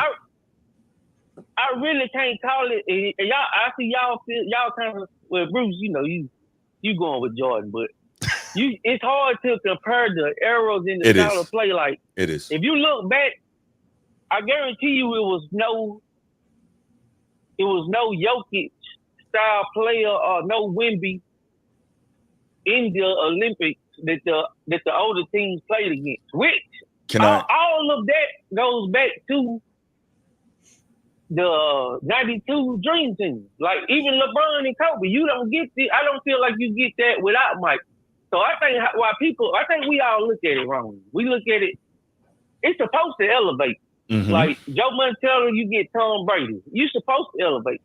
It's supposed to be better players coming. It's all due to this is what they told me. Said when players over there, Michael Jordan could barely get off the bus. Charles Buckley and them. So of course they're supposed to look and grow the game that way. What do you think about that? I think you have a fair point. I just think it's frustrating for me in terms of saying like the elevation of the game and forget the term I'm looking for, but I'll say this: it's frustrating for me, especially knowing that for a fact that the NBA deliberately changed the rules to make certain things easier. So that's why I have a real hard time believing that today's players are better when we know for a fact that the league deliberately like greased the skids for the players that were coming. So I'm like, that's hard for me. That's problematic. To the other point that you made, you said that there was no players like Jokic back then, and no, there wasn't a player like Wemby, but the player like Jokic that most people don't know about. Go read about Arvydas Sabonis, Domantas Sabonis pops. Oh, Sabonis was hard. He was right. He was that guy prior to, he was like Jokic before Jokic. Vlade Divac was Jokic before Jokic, right? So the Dream Team, they didn't get to play against Yugoslavia, a united Yugoslav team. They played against Croatia. So imagine if you had what's basically, I believe now, Slovenia, Slovenia, Croatia, and Serbia, all their players together. That was the Yugoslav team. That team was really, really good. So real quick before I let you go, there's a story. Remember the Lakers drafted Vlade Divac, and that was the first team he played for in the States, right? Mm-hmm. So Vlade comes over, and the first practice, Magic tells this story. Very first practice, a shot goes up, the shot gets missed. Vlade grabs the rebound, pushes it up the floor, drops the dime, and somebody scores. Magic stopped the practice right there and says, "Hey, hold on. Nah. You don't do that. Right. You don't do that. You get the rebound and you give me the rock and I push it." But I say it to say that the skill set was there for those type of guys. We just didn't realize it because in the United States and in the NBA, they weren't coached to play that way as bigs, right?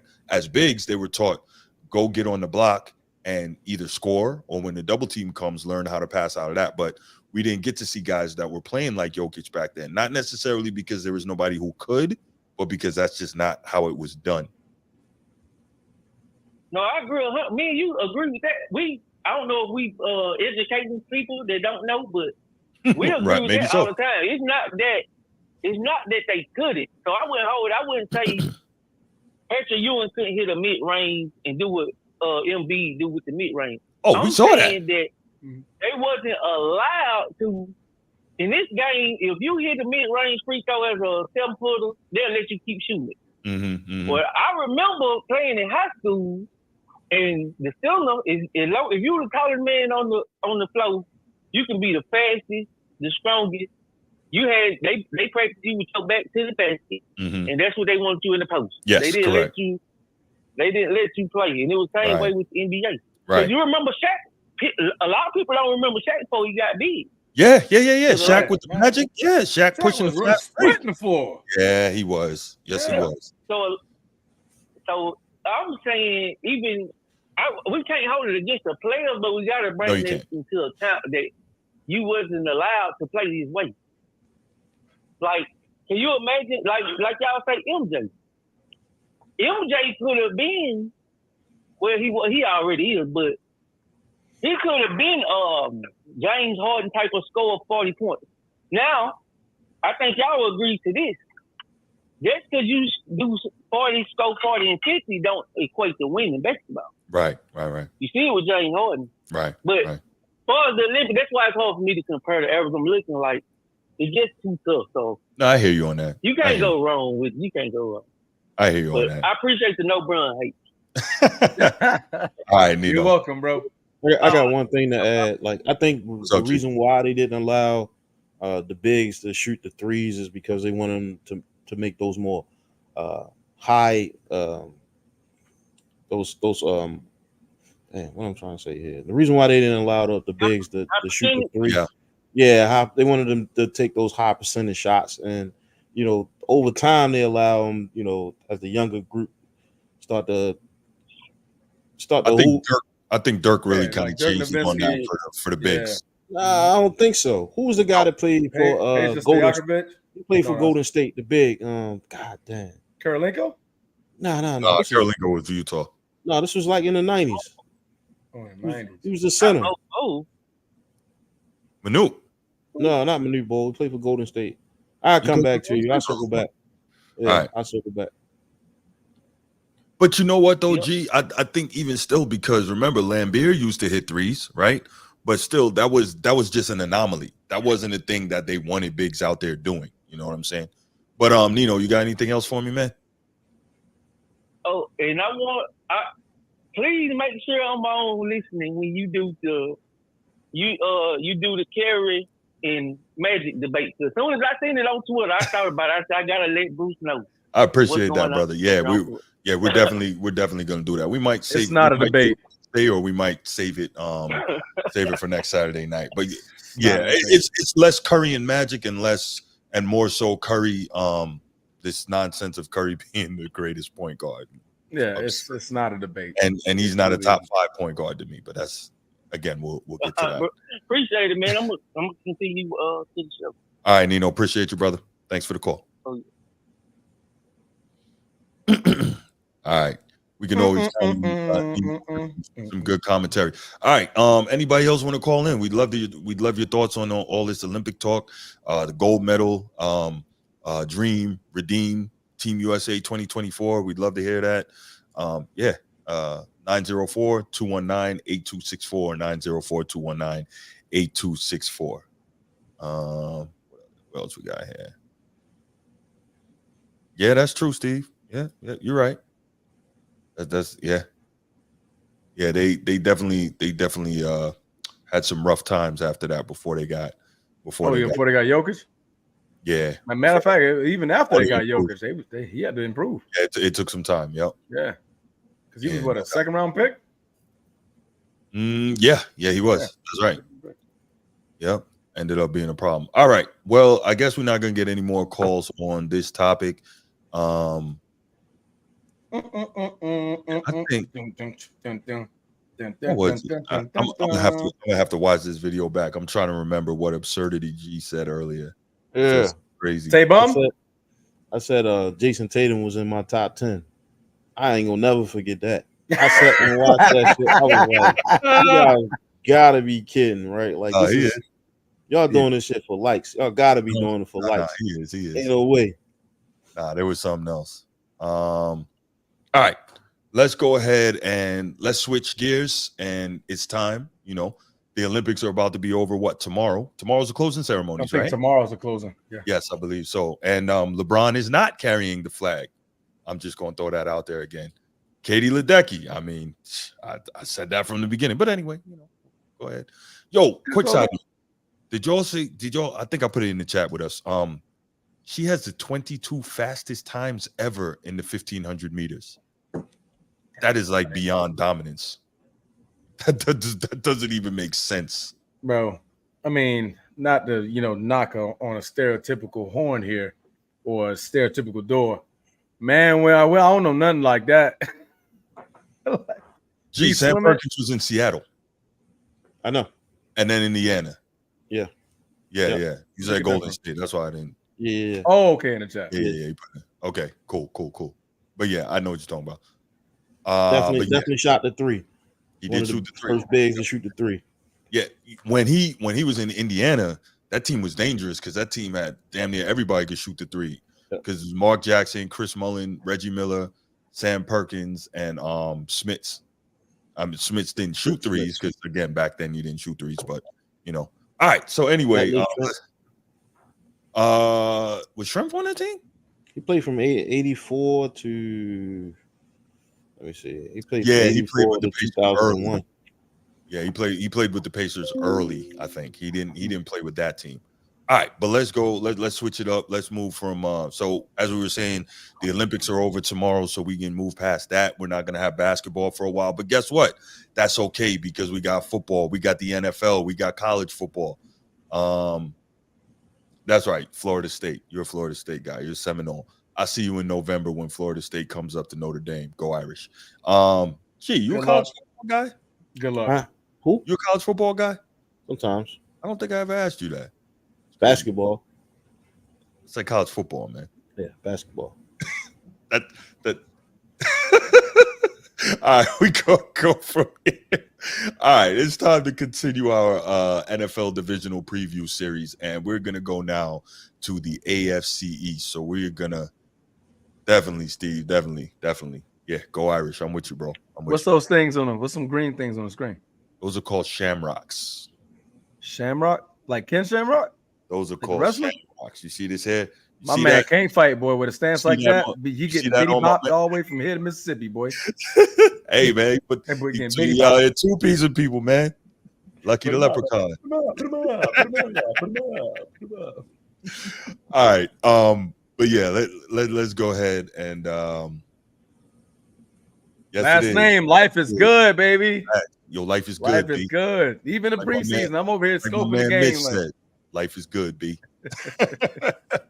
All right, for real though. We're gonna go. Let's talk some AFC East football, man. That's an interesting division. Oh, okay. That's gonna be a very interesting division right there. And let's get to it. Where you want to start? Gee, I was picking it last time. You got it, bro. Buffalo, All right, so Miami, New England Jets. Which one? Ooh, that's tough. Probably I'm gonna go with the Dolphins first. All right. Dolphins. Okay. I like Buffalo second. It's a toss up between the Patriots and the Jets. Like the Patriots could take that third slot. I don't know what Aaron Rodgers is gonna show up, right? He looked early on in camp or when they had involuntaries. He looked like he was Yo, stop. Yeah, he looked like he was It looked like he was still healing from his injury. So it depends. It depends on which Aaron Rodgers show up. I think. I don't know. I think with a decent Aaron Rodgers, you're gonna have a better record than the Patriots. With that defense and a decent Aaron Rodgers. You don't even need Aaron Rodgers to be Aaron Rodgers. You just need him to be Aaron.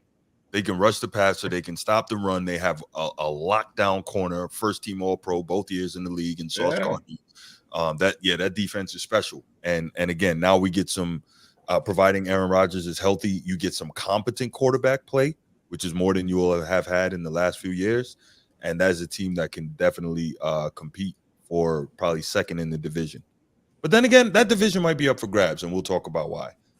So G, what order you saying the division should go in? I said the Dolphins first. I like Buffalo second. It's hard to see with Buffalo, but you can't go wrong with Josh Allen. And then it's a toss up between the Patriots and the Jets. I was looking at the Patriots the other day, and new quarterback. They don't really have an identity. New coach, and so it's going to be a lot of times that's a good thing, especially when when these defensive coordinators don't have a lot of tape on your special weapons. Sometimes they get caught by surprise. So that's true. Just that's what I got, man. I don't have a lot of stock in them. I see one team coming out of not two this year.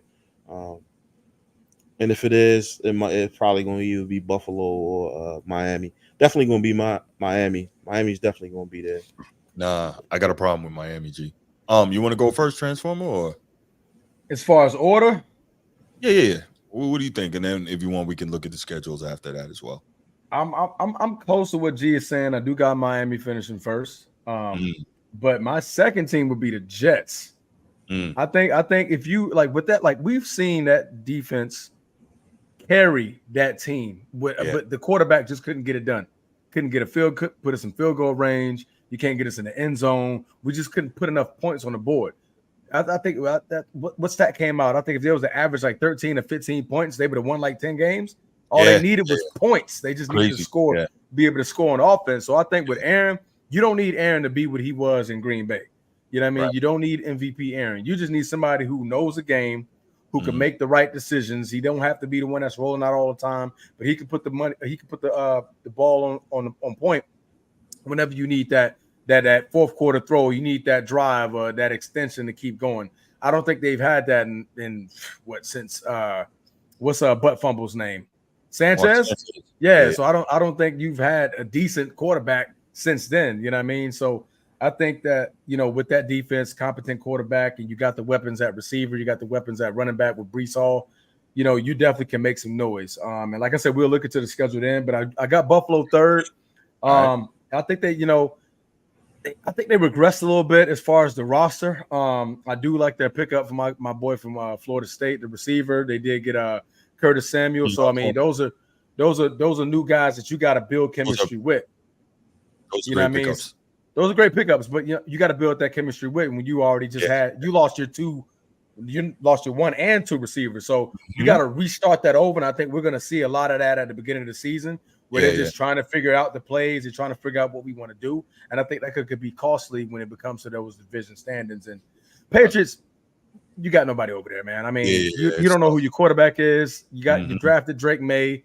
You still got that other kid over there. I forget his name. You got Jacoby Brissett who's starting. Joe Milton. So, I mean, you don't know what you want to do over there. So, I mean, with that, it becomes disaster. You know what I mean? I think this was Mayo's first year coaching. It's going to be his first year coaching. Yeah, Rob Mayo. Yep. He's in for a barn burner. Yes, he is. You know? Let me take a quick second here. Give a shout out to Super Chat. Nino, thank you for always supporting the channel, brother. Appreciate that. Nino says salute. Big Super Chat. Appreciate it. Anybody wants to be kind enough to donate Super Chats or Cash App or Venmo, we really appreciate that. All that stuff helps us to, make the channel better, whether it's getting better software or getting better equipment or whatever, because we are doing our absolute best to bring you the best sports content we can. So thanks again, Nino, for the Super Chat. Appreciate you, brother. All right. Yes, where were we? Yeah, Sanchez always gonna be the butt fumble. That's terrible. It's terrible to go down like that in history, because he wasn't a bum. He played in, I think he still has the most road playoff wins in history with 4. And he made an AFC championship game. 2 AFC championships. Twice, I want to say. Yeah, twice. Yeah. So he wasn't a bum. Now he had an elite defense and a strong run game, but that butt fumble is always gonna hurt, man. So always gonna hurt. But I think if you like I said, in the point of Aaron Rodgers being there, you don't need Aaron Rodgers to be Aaron Rodgers. You don't need him to be that bad man that Stephen need him to be a guide. You just need him to be a guide, man. Yeah, that's correct. That's correct. I'm curious to see what Aaron Rodgers show up. Right. Yeah. And if he can make it out of a full season. No, I definitely agree. All right, so let's do this. Let me give mine. So I don't believe in Miami, and the reason I don't believe in Miami is because of Tua. Tua cannot beat good teams, and he cannot play when the weather drops below 40 degrees. Not even freezing, but below 40 degrees. Like, he's just terrible. And you play in a division where chances are, unless you are a division and a conference with all these outside teams that are really good and come playoff time, most of them are up north or in a cold environment, so we can't count on Tua. And even just talking about division, what does the division races normally come down to, right? That November, December time frame, right? Mm-hmm. What does that mean? It gets cold. Tua got to leave from South Florida where it's warm. Think about this, right? Tua, born and raised in Hawaii, right? Then he goes to Alabama. Now he's in Miami. He's never been in the North. Right. He can't deal with it. And we see it. And I'm not trying to disrespect Tua. He's a very solid player. They put a lot of weapons around him. They have a really good offensive coach in Mike McDaniel. I'm not mad at any of that. Yeah. Just the problem is you can't count on him to win these games. And so, I'm not there with the Miami piece. So I'm also not there with Buffalo, because I totally agree with the Transformer about Josh Allen having to rebuild the chemistry with new receivers. They do have a really good tight end. Is it Knox? I think it's Knox. Yeah, Knox. No, Kincaid and Knox. Kincaid, right. Yeah. They got it right. And if you notice, more and more teams are going to this 2 tight end thing that we saw the Patriots dominate with Gronk and Aaron Hernandez. So now you see out with the Raiders, you see Brock Bowers and Michael Mayer. I think the Bears brought in another tight end, so you got him. And matter of fact, Mercedes Lewis is still there, but he's old as dirt. But you got a couple of tight ends with Cole Kmet in Chicago. Man is know his dirt. Yeah. Mercedes been around the block. But look, if he couldn't play, they'd have cut him, right? They'd be like, we're not paying nobody to just be out here, right? Because he's still one hell of a blocker, man. I mean, he played for us, last year and a couple of years prior, and they were just like, bro, the man can block. Yeah, he can block. You know? Dolphins must have home field advantage. That's absolutely true. Last name, I agree, but I don't think they're going to be able to get it, because they have to be able to win those away games come November and December, and Tua can't do it. And also, you got a track team, right? Track team on the outside as your weapons, and those things slow down. Those things really slow down when the weather changes. Now, don't get me wrong, Mike McDaniel, he loves to run the football, but it's a creative running game, not a power running game. You know what I'm saying? Yeah, definitely, Steve. I agree with you. Tight end, absolutely. But yeah, so when it comes to that, let's see, back to it. So I'm kind of looking at the Jets kind of by default. Again, Aaron Rodgers has to stay healthy, but I think the Jets can win this division. I think the Bills have enough in place to come in second. I think the Dolphins third and the Patriots last. The Patriots they don't have much, man. Offensively, they're in a tough spot. They're going to be good defensively. They're going to be relatively disciplined. We don't know what they're doing at the quarterback position. What's up, G? What you got, man? Faces, bro. What you got? No. That's you got the Jets coming out first, right? I do. Yeah. So, I mean, I do. It's not by a lot. I think it's going to be a competitive. I think it's going to be a close. I think it's going to be a close division. Only reason why I like the Dolphins because they're a more established team in that division, and then normally what happens is teams build their teams to beat the other teams in each That's division. True. All right, let's look at this, right? So you got Dolphins here. So let's look at this schedule, right? So here we go. I'm literally pulling out my pad right now. Here we go. So Jacksonville and the Dolphins. Oh, that's the opener. Interesting. Okay. That's a W. Yeah. They'll beat Jacksonville. Right. They got Buffalo in week 2. That's early. I think that's early. I think they can win that, and that's at home. I think they can win that. They go to Seattle next in week 3. I think they lose that game. I think Seattle's going to be physical. I think Mike McDonald is taking that. He's taking that Ravens defense out there. Obviously, he's not. He's obviously Steve is wild.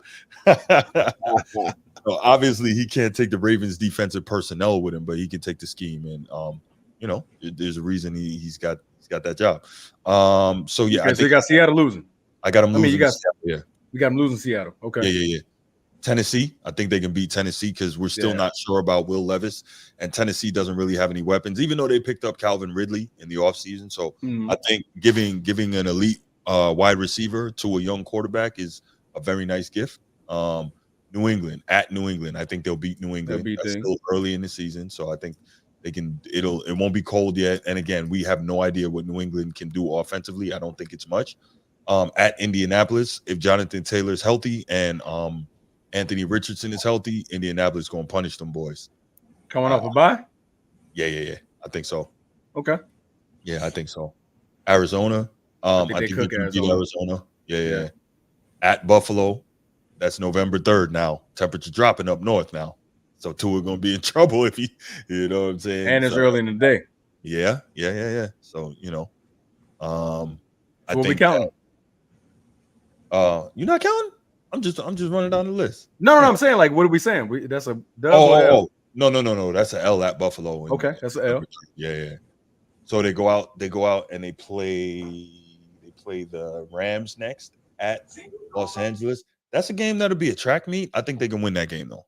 Okay. I'm concerned about the Rams secondary. I don't think they'll be able to hold down the passing offense, and it's going to be in the perfect conditions. It's in the dome, 75 degrees. Tua is going to light that up.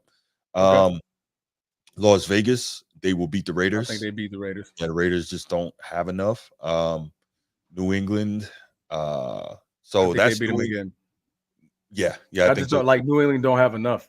And also New England has to come down from New England in late November to Miami. That's always a tough late game for them. Yeah. At Green Bay, we already know the answer to that. November, no. Yeah. Green Bay gonna beat them. Let's see. They got the Jets. Oh, but they're in Miami. Oh, let me turn off the banner too so we can see. The Jets are in Miami. I think if the Jets are healthy, they'll beat them. I mean, if Aaron Rodgers is healthy, really, you're gonna put Tua up against? Come on, man, Tua up against Aaron Rodgers, and then I tell you what, though, that matchup, that Tyreek Hill versus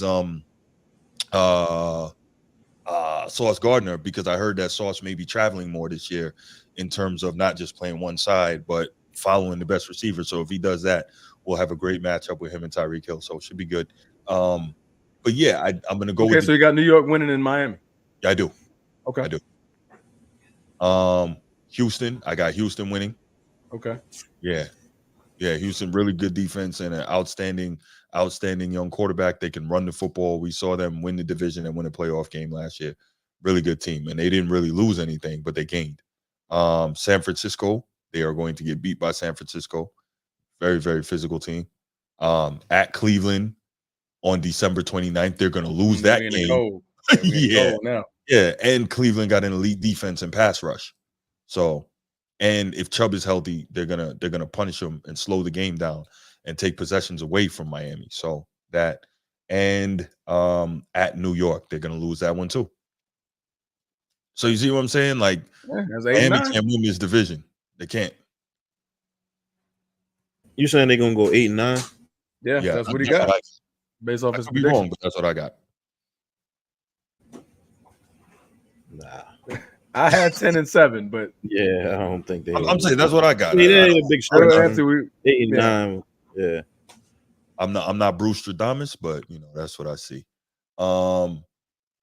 Yeah, that's what I think it's gonna be. So this is gonna be interesting to see though. I'm surprised. What y'all think, chat, man? Chat, give us your order. AFC East. What y'all got? East, yeah. Give us your how you got the division playing out. Definitely would love to hear that from y'all. And then we'll go to the NFC East after that. Matter of fact, all right, let's do this. I'm gonna go ahead and open up the phone lines, y'all, and you guys can put it in the chat, or you can call in if you want to share with us your order of the AFC East and how that's going to play out. So that's going to be 904-219-8264, 904-219-8264. Let's get it. Yeah, call us up. Tell us how you see the AFC East playing out.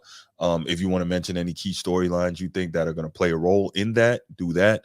Or you can put it in the chat. Let us know what you think that final order is going to be.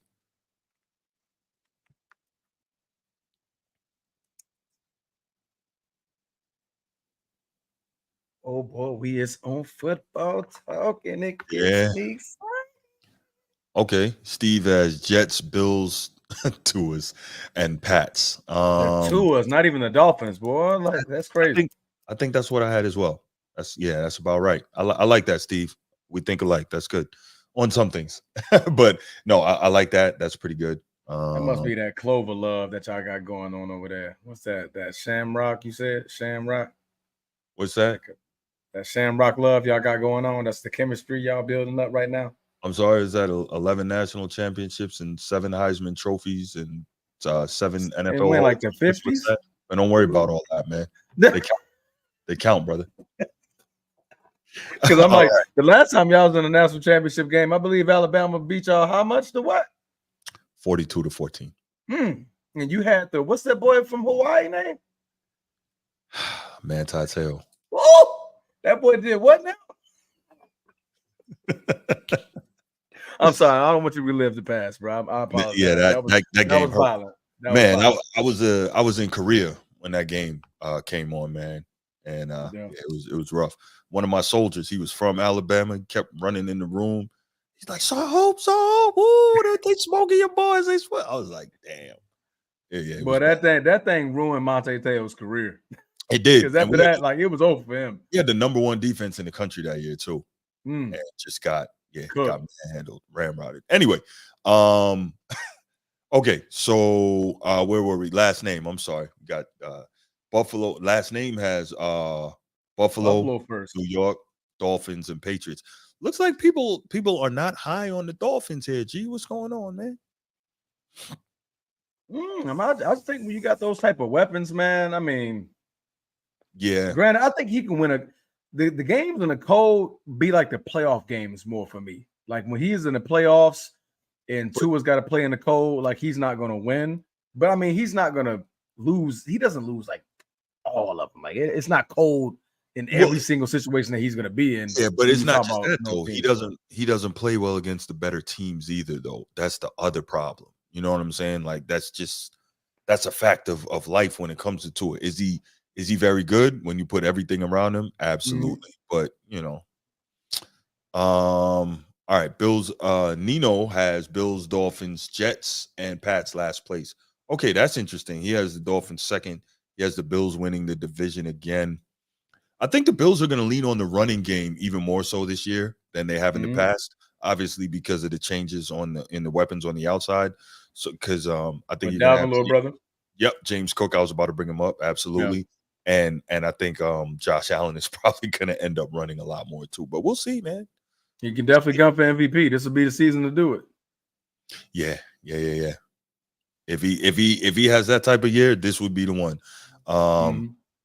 Yeah, no, you're absolutely right. What's up, Will? Bills lost both of their wide receivers. We have yet to see how the rook is going to play. Dolphins, Jets, Pats, Bills. I think Keon Coleman is very talented. It's just a function. Boy's nice. Can he get the chemistry together with Josh Allen? So I'm there. Real quick, if you're in the chat and you haven't already, please go ahead, like and subscribe to the channel. Make sure you hit that thumbs up. We really appreciate it. It helps us, helps YouTube Helps us hit the YouTube algorithm and get the show out to more people. So please, let's do that. Okay. All right. So looks like we're not going to get any calls on this, fellas. Let's go to the NFC East, and then I guess we'll be done for the night. But I know them Cowboy fans about to come in hurdles, boy. Hopefully they're not in the chat. All right. Yeah, let's talk NFC East, man. Last name. Bills will have ball control offense. Allen limits his mistake and play good defense. Yeah, I think that's going to have to be their plan because they can't be explosive offensively like they have been in the past. All right. NFC East preview. I started with G last time. Let's go ahead and start with the Transformer now. And which way you want to go, man? How you want to do this? Boy, list in order. Okay. I know a lot of Philly fans gonna hate me for this one. Mm-hmm. Dallas gonna finish first again. No, but go ahead. I got him finishing first again. All right. Philly second, Washington and the Giants. That's my order. Reason why, for some odd reason, Dallas can get it done in the regular season, man. They're regular season champs. They get it done in the regular season. Got a big problem. Postseason, that's always a problem. You know what I mean? You got a big problem there, though. CeeDee Lamb is holding out for his money. And how long that's gonna last? Like another 2 weeks? He's gonna be back. I don't know. But go ahead. Go ahead. You don't think he's coming back? No, I mean, okay, try this. Obviously, at some point, he's going to have to come back if those fines really start racking up. But here's Jerry Jones talking about CeeDee Lamb when he was asked about it, yesterday, I think.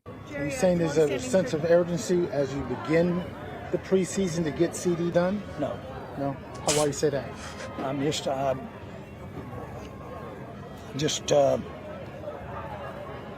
I went to high school. I went to college. I don't know why I said it, but I'm just saying I don't know. I don't have a sense of urgency about getting it done. Because it's a long-standing tradition. Pick any reason you want. I was at Nobu 2 days ago. Give that as a reason. So Jerry Jones has no interest or no sense of urgency in paying his best offensive weapon who's currently holding out. Now, we also know that Jerry Jones, after a couple of losses, has a habit of caving. But, if you go down 0-2 and 0-3, we know that opportunities for making the playoffs and winning a division decrease exponentially, right? We know that. That's what the history says. That's what the math says. So, I don't know.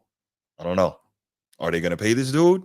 If I'm a Cowboy fan, after that interview, I will denounce all Cowboy fandom at that point until Jerry Jones either, God forbid, leaves this earth or walks away from the Dallas Cowboys. Because that is a comment as a fan I do not want to hear. I went to college. I went to high school. I don't know what that was about. What does that have to do with anything?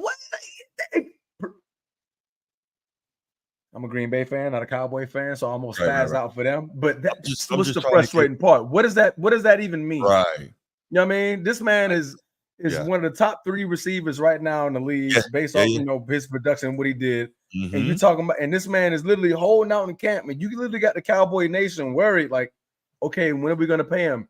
What's the deal? What's the next step? And you're like, oh, there's no sense of urgency. I went to high school, didn't I? I went to college, didn't I? And then I was at Nobu 2 days ago. What are you talking about, even bro? Mean, bro? What does that even mean? But anyway, to me, I just feel like, Dallas just knows how to get it done when it comes to the regular season. Okay. I do think CeeDee Lamb is going to come back. Jerry Jones is just going to be Jerry. I mean, I can't give you any information of what I think about what Jerry's going to do because I don't think Jerry thinks about what he's going to say in the next 5 to 6 seconds. So, but I do think they can come out, get another 12-13 win season, losing the first round like they always do, and Philly end up being the ones in the conference finals like they should be. But I think that's what my order is going to be. I want to say Philly, but I think Dallas can get them by like 1 game. So it's going to be like 1 game. So you're Dallas, Philly, Washington, New York. That's where you are? Yep. All right. G, your thoughts, man? I like Philly. Yeah, I like Philly. I like Philly to go further. Who's Dallas running back? I don't even think they have a running game. They don't have a running back. You know, they don't have it back. So it's going to be pretty tough for them to dominate or hold on time of possession, and they can't shrink the game without a running back. And so, and if CeeDee Lamb is holding out, then they need a running back, and well, you got Zeke. Yeah. Oh Zeke my God. So I like Philly, man. Yeah, I don't know about Washington. I can't. I haven't been tracking them the way I normally track them. But I'm gonna put them in second anyway. I'm gonna put them in second for whatever reason. I think with this new ownership that they got, some of these players, they've been building over there. The Giants probably will be my third team, and then I like Dallas last. I think they're gonna tank. Wow. Yeah, I think they're gonna tank. You think Dallas gonna be last? Yeah, I think they're gonna tank this year. Why? I don't the think writing's on the wall. The writing's on the wall. They won a first round pick to rebuild. They want to rebuild. Yeah, they no. They don't want to give Dak $60 million. Bro. They didn't pay Dak. Yeah, like tanking ain't gonna be the answer. That's gonna look bad. I'm talking. That's gonna look bad. You mean to tell me you got one of the best? You got one of the best receivers. You still got one of the best offensive lines. You got Zach Martin, those guys over there. So I mean, you got a great offensive line. You got weapons at receiver. You got weapons on the defensive side of the ball, and y'all gonna tank? Oh yeah, you don't have a running back, so I guess if you got a rookie, you can run your rookie. But yeah, you don't want to pay Dak. Wow. If you wanted to pay Dak, that would tell me that you guys were definitely into the season, not paying your quarterback. And what we had preseason, you still haven't paid him, and he can't get franchised. You can't trade him. You know what I'm saying? Like, you don't think the next move is like Cooper Rush or Trey Lance? I mean, that's versus finishing last in the division. That's a big drop, bro. Maybe you don't have to finish last. Maybe you don't have to finish last, and you are thinking about trading up to get to Shadur Sanders. Or Quinn Ewers. Quinn Ewers is a Texas boy, and he's got a lot of physical traits. He's got a lot of tools, so that's possible. But I don't think he's up for like another 2 years. No. Quinn Ewers is after this year. He's out. He could have left last year. I'm thinking of Manning. I'm thinking of Manning. Okay, yeah. You're thinking of Manning. Right. Yeah. Mm-hmm. Yeah, I mean, when I look at the division, it's anybody can win. I know that Philly is going to probably bully that division without question. Philly going to bully it. Yeah. They just got all the tools. Everybody else still in rebuild phase, or they just not paying nobody. So you come in second, you're not going to make the playoffs. Not in that division, no. Yeah. So what's the point? Pride. All right. So I'm looking at this slightly differently. I'm looking at Philly. I think Washington can surprise some people, then Dallas, then New York. I hate to see the Giants suck like this. Well, I don't care that much, but the same thing I said, bro. Yeah. I had the Giants over Dallas. Dallas over. Yeah, you had Dallas finishing last. Yeah. Last name, you're right. We haven't seen Trey Lance yet, and that's a fair point. But I think I could be wrong. But if hold on, looks like we got a call here. Let's see what this is. Already? Man, we ain't even opened up the lines yet. I know, right? You calling Format Podcast. Who's this? This is Frankie from Miami. How you doing? What's up, Frankie? How you doing? I'm good. Oh! I just want to chime in, What topic were you waiting to chime in on? Philly. NFC East. All right, okay. Hold on, Frankie. Listen, let's do this. We're gonna go ahead. We're gonna finish our wrap up talking about the division. Call me back as soon as I say we're gonna open the phone lines up. Call me back. All right. I got you. I'm waiting for your call. All right. I'm waiting for your call because you're a new caller. So I'm gonna make sure I take your call. All right. All right. Thank you. I expected that call. Why? He's a diehard Eagle fan. Got you. He's a diehard Eagle fan. That's my brother Frankie. He's in Miami. It didn't hit me at first. He said Frankie. I'm like, Frankie, Miami. You got like a phone call from some type of business calling your phone. But no, man, that's my brother, man. Military brother. We served on my second ship together. Okay. Yeah. Okay. You know what? I'm gonna leave that alone. Y'all sailors on the ship together. I'm not even gonna say anything about that. You know.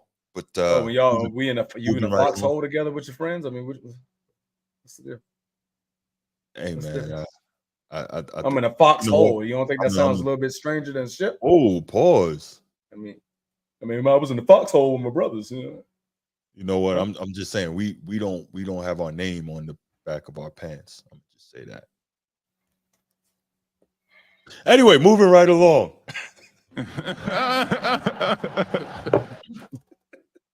All right, moving right along. So that is actually a great point. Last name Daniels might have RG3 impact, and that's why if you don't get hurt, that's why I had Washington where I did, because right, Jaden Daniels along with Cliff Kingsbury. Remember, he's the new OC there, and he might not be a great head coach, but he can call some offense, and so I think that's going to be good. Also, you got Terry McLaurin out there, which is a very good weapon on the outside. I think that's dangerous.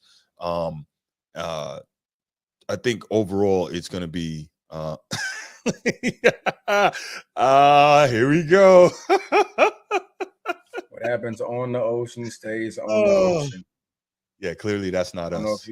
There's only one sailor on this panel. So you the only one that's in the foxhole with your brothers. You in some type of hole with your brothers. So I don't know. Whoa, pause. That's y'all, man. That's y'all saying nothing. Hey, G is my brother, and I've never been in a foxhole with him. I gotta say, so I couldn't tell you. That's not cool. Yes, Josh Dotson, absolutely. So Washington has some weapons. They got a new OC. They're gonna have an improved defense under Dan Quinn. I think they can surprise some people, man. I really do. Yeah. Dallas, man. Dallas, I think they really have problems, because I don't know how motivated is Dak going to be to really go out there and give his everything for Dallas. Is he going to kind of play not to get hurt so that he can get the big money on the free agency market after this season when he goes out there, which I don't know why you would give Dak big money on free agent anyway, but I wouldn't do it. But I mean, is he going to have that mindset? Is he going to be playing that way? What's his name? Michael Parsons, how is he going to feel? He's up for his deal after this year. Is he going to be concerned about whether or not he's going to get paid? And again, we talked about CeeDee Lamb. So I just feel like there's so much going on with Dallas that's not even on the field. It's going to be problematic. And Mike McCarthy, he's coaching, and he may be coaching for his job. Like, there's just too much going on, because Dallas is more concerned about the soap opera than they are about winning football games. And I think that's really going to hurt them this year. I think they're going to be third in the division. I really do. Ooh, yeah, Steve. I can agree with that. I mean, I've never believed in Dak, not from the beginning, because even when he won Offensive Rookie of the Year, getting busy off, literally off of Zeke's back. Zeke running for over 1,600 yards. So it's like, come on, man. So yeah, I've never been a Dak believer. Yeah, he can put up some big numbers, but like Shannon Sharp said, empty calories. You know what I'm saying? That's what Dak is about, empty calories, so I'm not really with it. Any schedules you guys want to look at to kind of get, let's look at this Cowboys schedule. I mean, I'm looking at it now, and I'm about to renounce my decision. All right, let's see. Hold on. I'm literally about to renounce my decision. I didn't notice the schedule before I said what I said. Right. Because I'm looking at some matchups, and I'm like, boy, that doesn't look good. Yeah. So let's run this down. So start out at Cleveland. That's a loss. That pass rush is ferocious, and you don't, to what G said, you don't have a running back to even attempt to slow that thing down. You can't run the football. You can't shorten the game. You can't slow it down by making them stop the run, or be able to keep Dak out of harm's way more by stopping the run. So I think that's a loss. Versus New Orleans, that's a win. Versus Baltimore, we know that's a loss. Versus New York, they'll beat the Giants. Win that game. Yeah, I agree. At Pittsburgh, that's a tough game. Still waiting to see. I tell you what, figure it out at that point. Still waiting to see who's Pittsburgh's starting quarterback, and if they got Brandon Ayuk on the team as well. So all right, I got you, Steve. We'll pull up Philly's schedule next. I got you. Good looks. Where were we? So Pittsburgh. You know what? Let's go with Dallas. I'm gonna throw them a bone on this. Versus Detroit, they're gonna lose that game. Detroit's gonna beat them at San Francisco. In Dallas? Yeah. Detroit's gonna beat them. Detroit gonna beat them in Dallas? Okay. Yeah. Detroit is an outstanding team. They play indoors, so that's gonna be nothing. They got a great O-line, so they're gonna neutralize the pass rush. If we notice, Michael Parsons is an elite pass rusher, except against the good teams. He racks up a lot of sacks against the bums. They're going to be able to neutralize pass rush. They got one of the best O-lines in football. They can run the ball. They can throw the ball. I think Dallas loses that game. Yeah. At San Francisco, they're going to lose that game. At Atlanta, they'll beat Atlanta. Versus Philly, I think Philly's going to beat them. Versus Houston, I think Houston is going to beat them. At Washington, that's always a tough one. And they play them close every year. Mm-hmm. They play them close. Rivalry game. It's at Washington. They split them, I wouldn't be shocked. Yeah, I think they'll split. I think they'll home and home. Versus New York, I think they're going to beat them again. I think the Giants just look bad. Versus Cincinnati, they're going to get beat. As long as Joe Burrow healthy, they're losing that game. Versus at Carolina, they'll beat Carolina. Versus Tampa Bay, I think Tampa Bay is going to beat them. At Philly, I think they lose at Philly. And versus Washington, I think they win that one. What do you got? Oh, you got them going 7-10. I don't believe. I do not believe. You got them going 7-10. I differed on a couple of them. I do think they split with Philly. Okay. So I added that one in my repertoire. Did I have Philly beating them twice? Yeah, you had Philly beating them twice. Okay, you know what? Let's change that. I can deal with a split. That's fine. So that'll be 8-9 for you then. Okay, there we go. So 8-9 for you. I think my other change, I don't know. I feel like they can beat Detroit in Dallas early. I feel like they can beat them. Nah, Detroit is real deal. I had one more. What was my one more? Tampa. I think they could beat Tampa. We'll see what Tampa's made of with Baker Mayfield. He got his money. He has nothing to show off for. And he still has his weapons, and they have a really good defensive coach. So that's true. Solid defense. That's true. Yeah. But now we got to see if Baker's going to continue to be Baker. Yep. You know what I mean? So I think that's why I kind of gave Cowboys that, especially they're in Dallas as well. So I'm not mad. I'm not mad. Yeah. All right, let's go. Let's go to the Philly schedule. We got a request for that. All right. So Eagles. Ooh, open up versus your Packers. Oh wow. That's gonna be a fantastic. And I think it's overseas too. It's in that's the Brazil game. Yeah, Brazil. Yeah. That's gonna be a great game. Oh my gosh. Ooh, I can't even. You pick. Gee, who's gonna win that game, man? I do not know. I'm biased. You know what I'm picking. I already got you. Gee, who's gonna win that game, man? Green Bay. Man, that's tough. I like Green Bay. I mean, what's there to not to like about Green Bay this year? Facts. They got young, speedy receivers. They can run the football. They got a happy young quarterback who's only going to get better. Man, that's tough. Paid one too. Paid, right? That's why I say he's happy. That's why I say he's happy. He got his bread up. Man, okay, so we'll go Green Bay there. That's all right. Versus Atlanta, we know that's a win. At New Orleans, that's a win. At Tampa Bay, interesting. I'm gonna say Philly wins that. Tampa Bay beat Philly in the rematch. Yeah, this the rematch. Yeah. So I'm gonna say Philly wins that. Okay. Versus Cleveland. That's a tough game. Ooh. And Philly. Fox, 1 o'clock, October. To me, I think I'm gonna I'll give it Philly. That really hinges on Nick Chubb. But then, Philly got Saquon. I forgot about that. That's I'm gonna get out of Philly. That's a big move.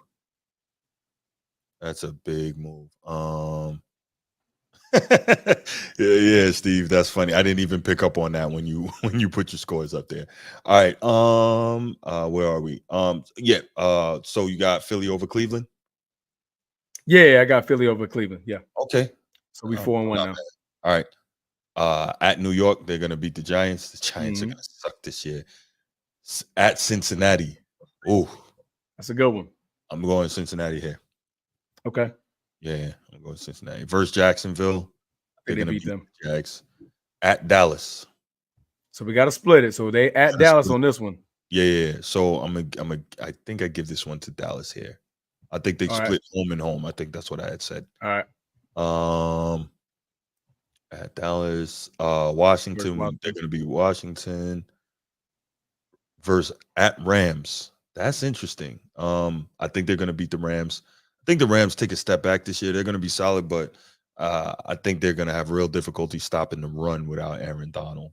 Okay. Life without Aaron Donald is going to be interesting. At Baltimore, they're going to lose that one, especially I think they beat Baltimore.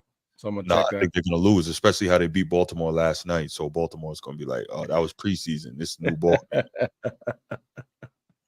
Oh, yeah, they're going to wipe Carolina. Yeah, they're going to smoke them. Versus Pittsburgh. Good game. At Philly?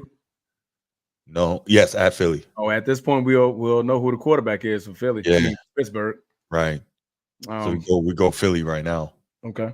That's so tough because we don't know. There's still things falling into place for Pittsburgh. All right. Yeah. At Washington, I think they'll beat Washington. I think they'll beat them twice. No, at Dallas, you got to lose this one. They right? lose Dallas. And then I think they'll beat New York again. They beat New York again. Yeah. So 12-5. I think Philly can do that. It's a good win it. Yeah. That'll win it. Yeah. That'll win it. I renounced my decision, guys. I renounced my decision. All right. All right. I was hype on the regular season train of Dallas. Mm-hmm. Frankie, I apologize before you call back in. Yeah. All right. All right. So let's do this. Let's go ahead and open up the phone lines. I'm waiting for you, Frankie from Miami. Let's open up the phone lines. Number is, put it back up here. It's 904-219-8264. 904-219-8264. Oh, man, Steve, we were good. We were good until you mess around and say you're a Steeler fan. You got two Ravens on the panel right here, man. That's not going to make it, Steve. Nah. I can't do it. Frankie from Miami, what's good, bro? What's going on, man? Maintaining, man. Doing all right, man. Thank you for calling Format Podcast. I appreciate you. Oh, it's all good, man. Yeah. I ain't know when to call like this. I just called out of turn, my bad. But you good? I'm so as far as like the rankings, I got, and I'm not being biased. I'm gonna explain the reason why I got the Eagles going number one. Okay, he's gonna have it that way no matter what. So don't lie to us. Man, chill, Transformer. Let's hear what Frankie got to say, man. So I got the Eagles at 1. Okay. I'm gonna still put the Cowboys at 2. I think they make the playoffs, but they're like one of the last seeds. Okay. I have Washington at 3. Like I feel like they got better, but they still got some holes they got to fill. Okay. And then of course New York at 4. Yeah. All right. Now the reason why I have the Eagles at number 1, Cowboys number 2. Mm-hmm. In the off season, what it appears like the Eagles have gotten better on both sides and with coordinators. Mm-hmm. Like the Cowboys didn't do anything in the free agency. Nope. For real. Mm-mm. So it's like we pick up Kellen Moore. Yeah. When Kellen Moore was at the Cowboys, they had the number 1 offense 2 out of the 4 years. And I think us right now, we have a better offense than the Cowboys did in those 2 years. Can I interrupt you for a second, Frankie? Go ahead. So I got a question for you though. As I understand it, and I think I'm correct in this, Kellen Moore does not like RPO, and RPO game is where Jalen Hurts thrives. Right, he thrives in the RPO game, and especially you've got a situation with a guy like Saquon. So with Jalen Hurts and Saquon, and then you got those two freaks on the outside, the RPO game would be a dangerous weapon. So I'm just wondering, like, do you think that Kellen Moore is going to be willing to adjust his scheme to include more of that? I mean, shit, if he want to win, he's gonna have to adjust just a little bit, you know. I agree. A lot of coaches want to win their way, though. Yeah, I mean that's true, but sometimes you gotta be a little open minded. We'll have to see whenever Jalen Hurts actually plays in the preseason. We'll get a little taste of what the Jalen Hurts Saquon Barkley show gonna be. Is Jalen gonna play in the preseason? I would. Yeah. Because last year, you know these kids these days, man. And the chemistry wasn't there. Yeah. Right, that's the problem. You got to develop chemistry with your teammates. You got new teammates with Saquon, and you have a new offensive coordinator. I think you need to play a little bit, man. You need to play a little bit. Because, last year, you know what I'm saying, we had got a new offensive coordinator, new defensive coordinator, and they didn't play none in the preseason. And that's right. You lost both of them. And And then on top of that, we got the defensive coordinator from Miami. Miami was a top 10 defense last year. And then also Fangio. I'm sorry. Yeah, I'm definitely picking Philly number one there. I forgot about that one. Then we also, we picked up Devin White at linebacker. We got Bryce Huff on the line. We got a lot of good pickups. So that's my reason for Eagles being number one and possibly going to the Super Bowl. It's going to depend if Kellen Moore and Jalen Hurts can connect. You were good when you say you got the Eagles being number one in the division. Then you slipped it in. You thought I didn't catch it, and possibly. Whoa! That was pause. Crazy. Whoa! Yo, my bad. Pause. Okay. That's like first ballot Hall of Fame call. So I'm not gonna lie to you. Yeah. I wasn't even. Stop, Transformer. I know. Let's start over. Let's start over. So, following your commentary about the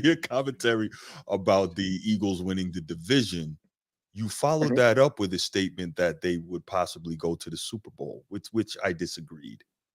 There we go. Philly going to the Super Bowl? That's what he said. You didn't hear him right after? I didn't say. He said possibly. He said possibly.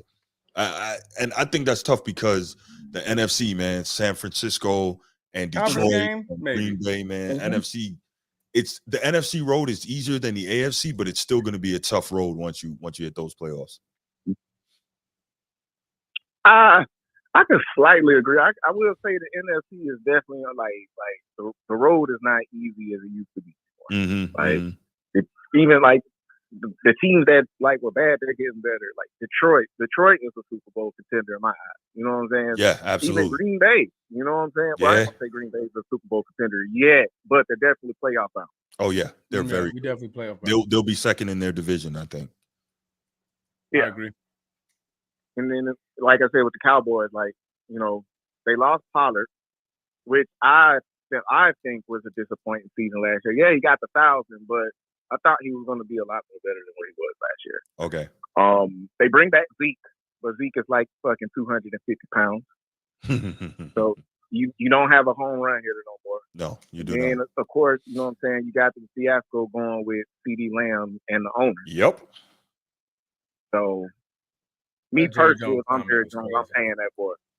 Yeah, I think you need to because you got to because Dak is probably out of there. So even if you get a young quarterback next year, even if it's Cooper Rush, if it's Trey Lance, or even if you manage to get one of these guys out of the draft, you trade up, you get a Quinn Ewers, you get a Shadur Sanders, or whoever it may be, you got an all-pro weapon for them to throw to. I think that's the best way to go about it. But hey, what do I know? I'm just sitting here talking, right? Literally, that's what you are doing, though. Yeah, that's exactly what we're doing. Yes. But yeah, that's my whole outlook on the NFC East. I'm not mad at that. I'm okay with that. That's not ridiculous at all. Anything else you want to add before I let you go? Fuck the Packers. We will beat their ass in Brazil. And that's about it. All right, brother, man. I'm gonna lock you in, so I know who you are next time you call, man. I appreciate you calling. Thank you for watching the show, man. Make sure you like and subscribe to the channel, man, and make sure you share it too. Yeah, I already subscribed and everything. I'll make sure I share it. Love you, Bass. I appreciate that. Appreciate you. Love you, boy. All right. All right. Have a good one, man. All right. That was a good call. That was fair. I don't think that was too much of a homer call. It seemed pretty objective to me. No, I like it. And then I definitely forgot about Vic Fangio going over there. I did like that. I remember I believe when that happened because I was a little upset. We was in the running for a defensive coordinator as well at the time. And I was like, man, Vic right there. And then like soon as he left Miami, like Philly was right on it. It wasn't even 24 hours. And Vic ended up signing with them and going to Philly. So I was like, I forgot about that one. Okay. That's a good. Well, there you have it, team. So today we got through we hit all our topics. We talked about obviously Team USA taking the gold for the 5th time in a row at the Olympics. Congrats to them. Got to show them love. We talked about the AFC East and how we saw that playing out. We talked about the NFC East, how we saw that playing out. So good show overall. Not too long. Sometimes we can really get into it and the show can really get in depth. But this one was pretty good. G, anything you want to add before we get out of here, man? Nah, man, I think this was a really good show. I like the Team USA. That topic was fire. I gotta get back to you with that other topic we was talking about. Yeah, man. Yeah, I forgot it. Yeah. All right, cool. So we're definitely gonna prep this. We're definitely gonna prep this Steph all-time point guard ranking. I think that's a good one. It's not a good topic. If you know basketball, it's not a good topic. But if you're a modern day guy, then you're like, oh, yeah. Steph Curry, yeah. Yeah, well, we got some people who want to say ridiculous things, but we'll let that go for now. So I think our last two divisions we have to cover in our divisional preview series are going to be AFC and NFC South. And what I'm working on, and I'll get with you guys, is I got a surprise lined up for that, and so hopefully something about them Colts, man. You're gonna throw some Colts stuff at us like you did last time. Hey, we'll see, man. We'll see. I definitely think I got something good in the works for that. So you guys look out for that. Next show should be Wednesday evening, might be Tuesday. So just keep an eye out. Make sure you have your notifications on so you get notified whenever we go live, and you can watch. And just make sure, again, you're liking and subscribing, and make sure you're sharing the channel because we're doing our best to bring you real sports content, not just pushing narratives, but also make it entertaining. You know, I got these two clowns on here with me. but see what do you think of us, G? It's crazy. Yeah. Tough out here in these streets, man. Yeah, disrespectful, you know what I'm saying? But yeah, we'll let you go. So yeah, that's it. And we're out. Peace. Go Pack, go.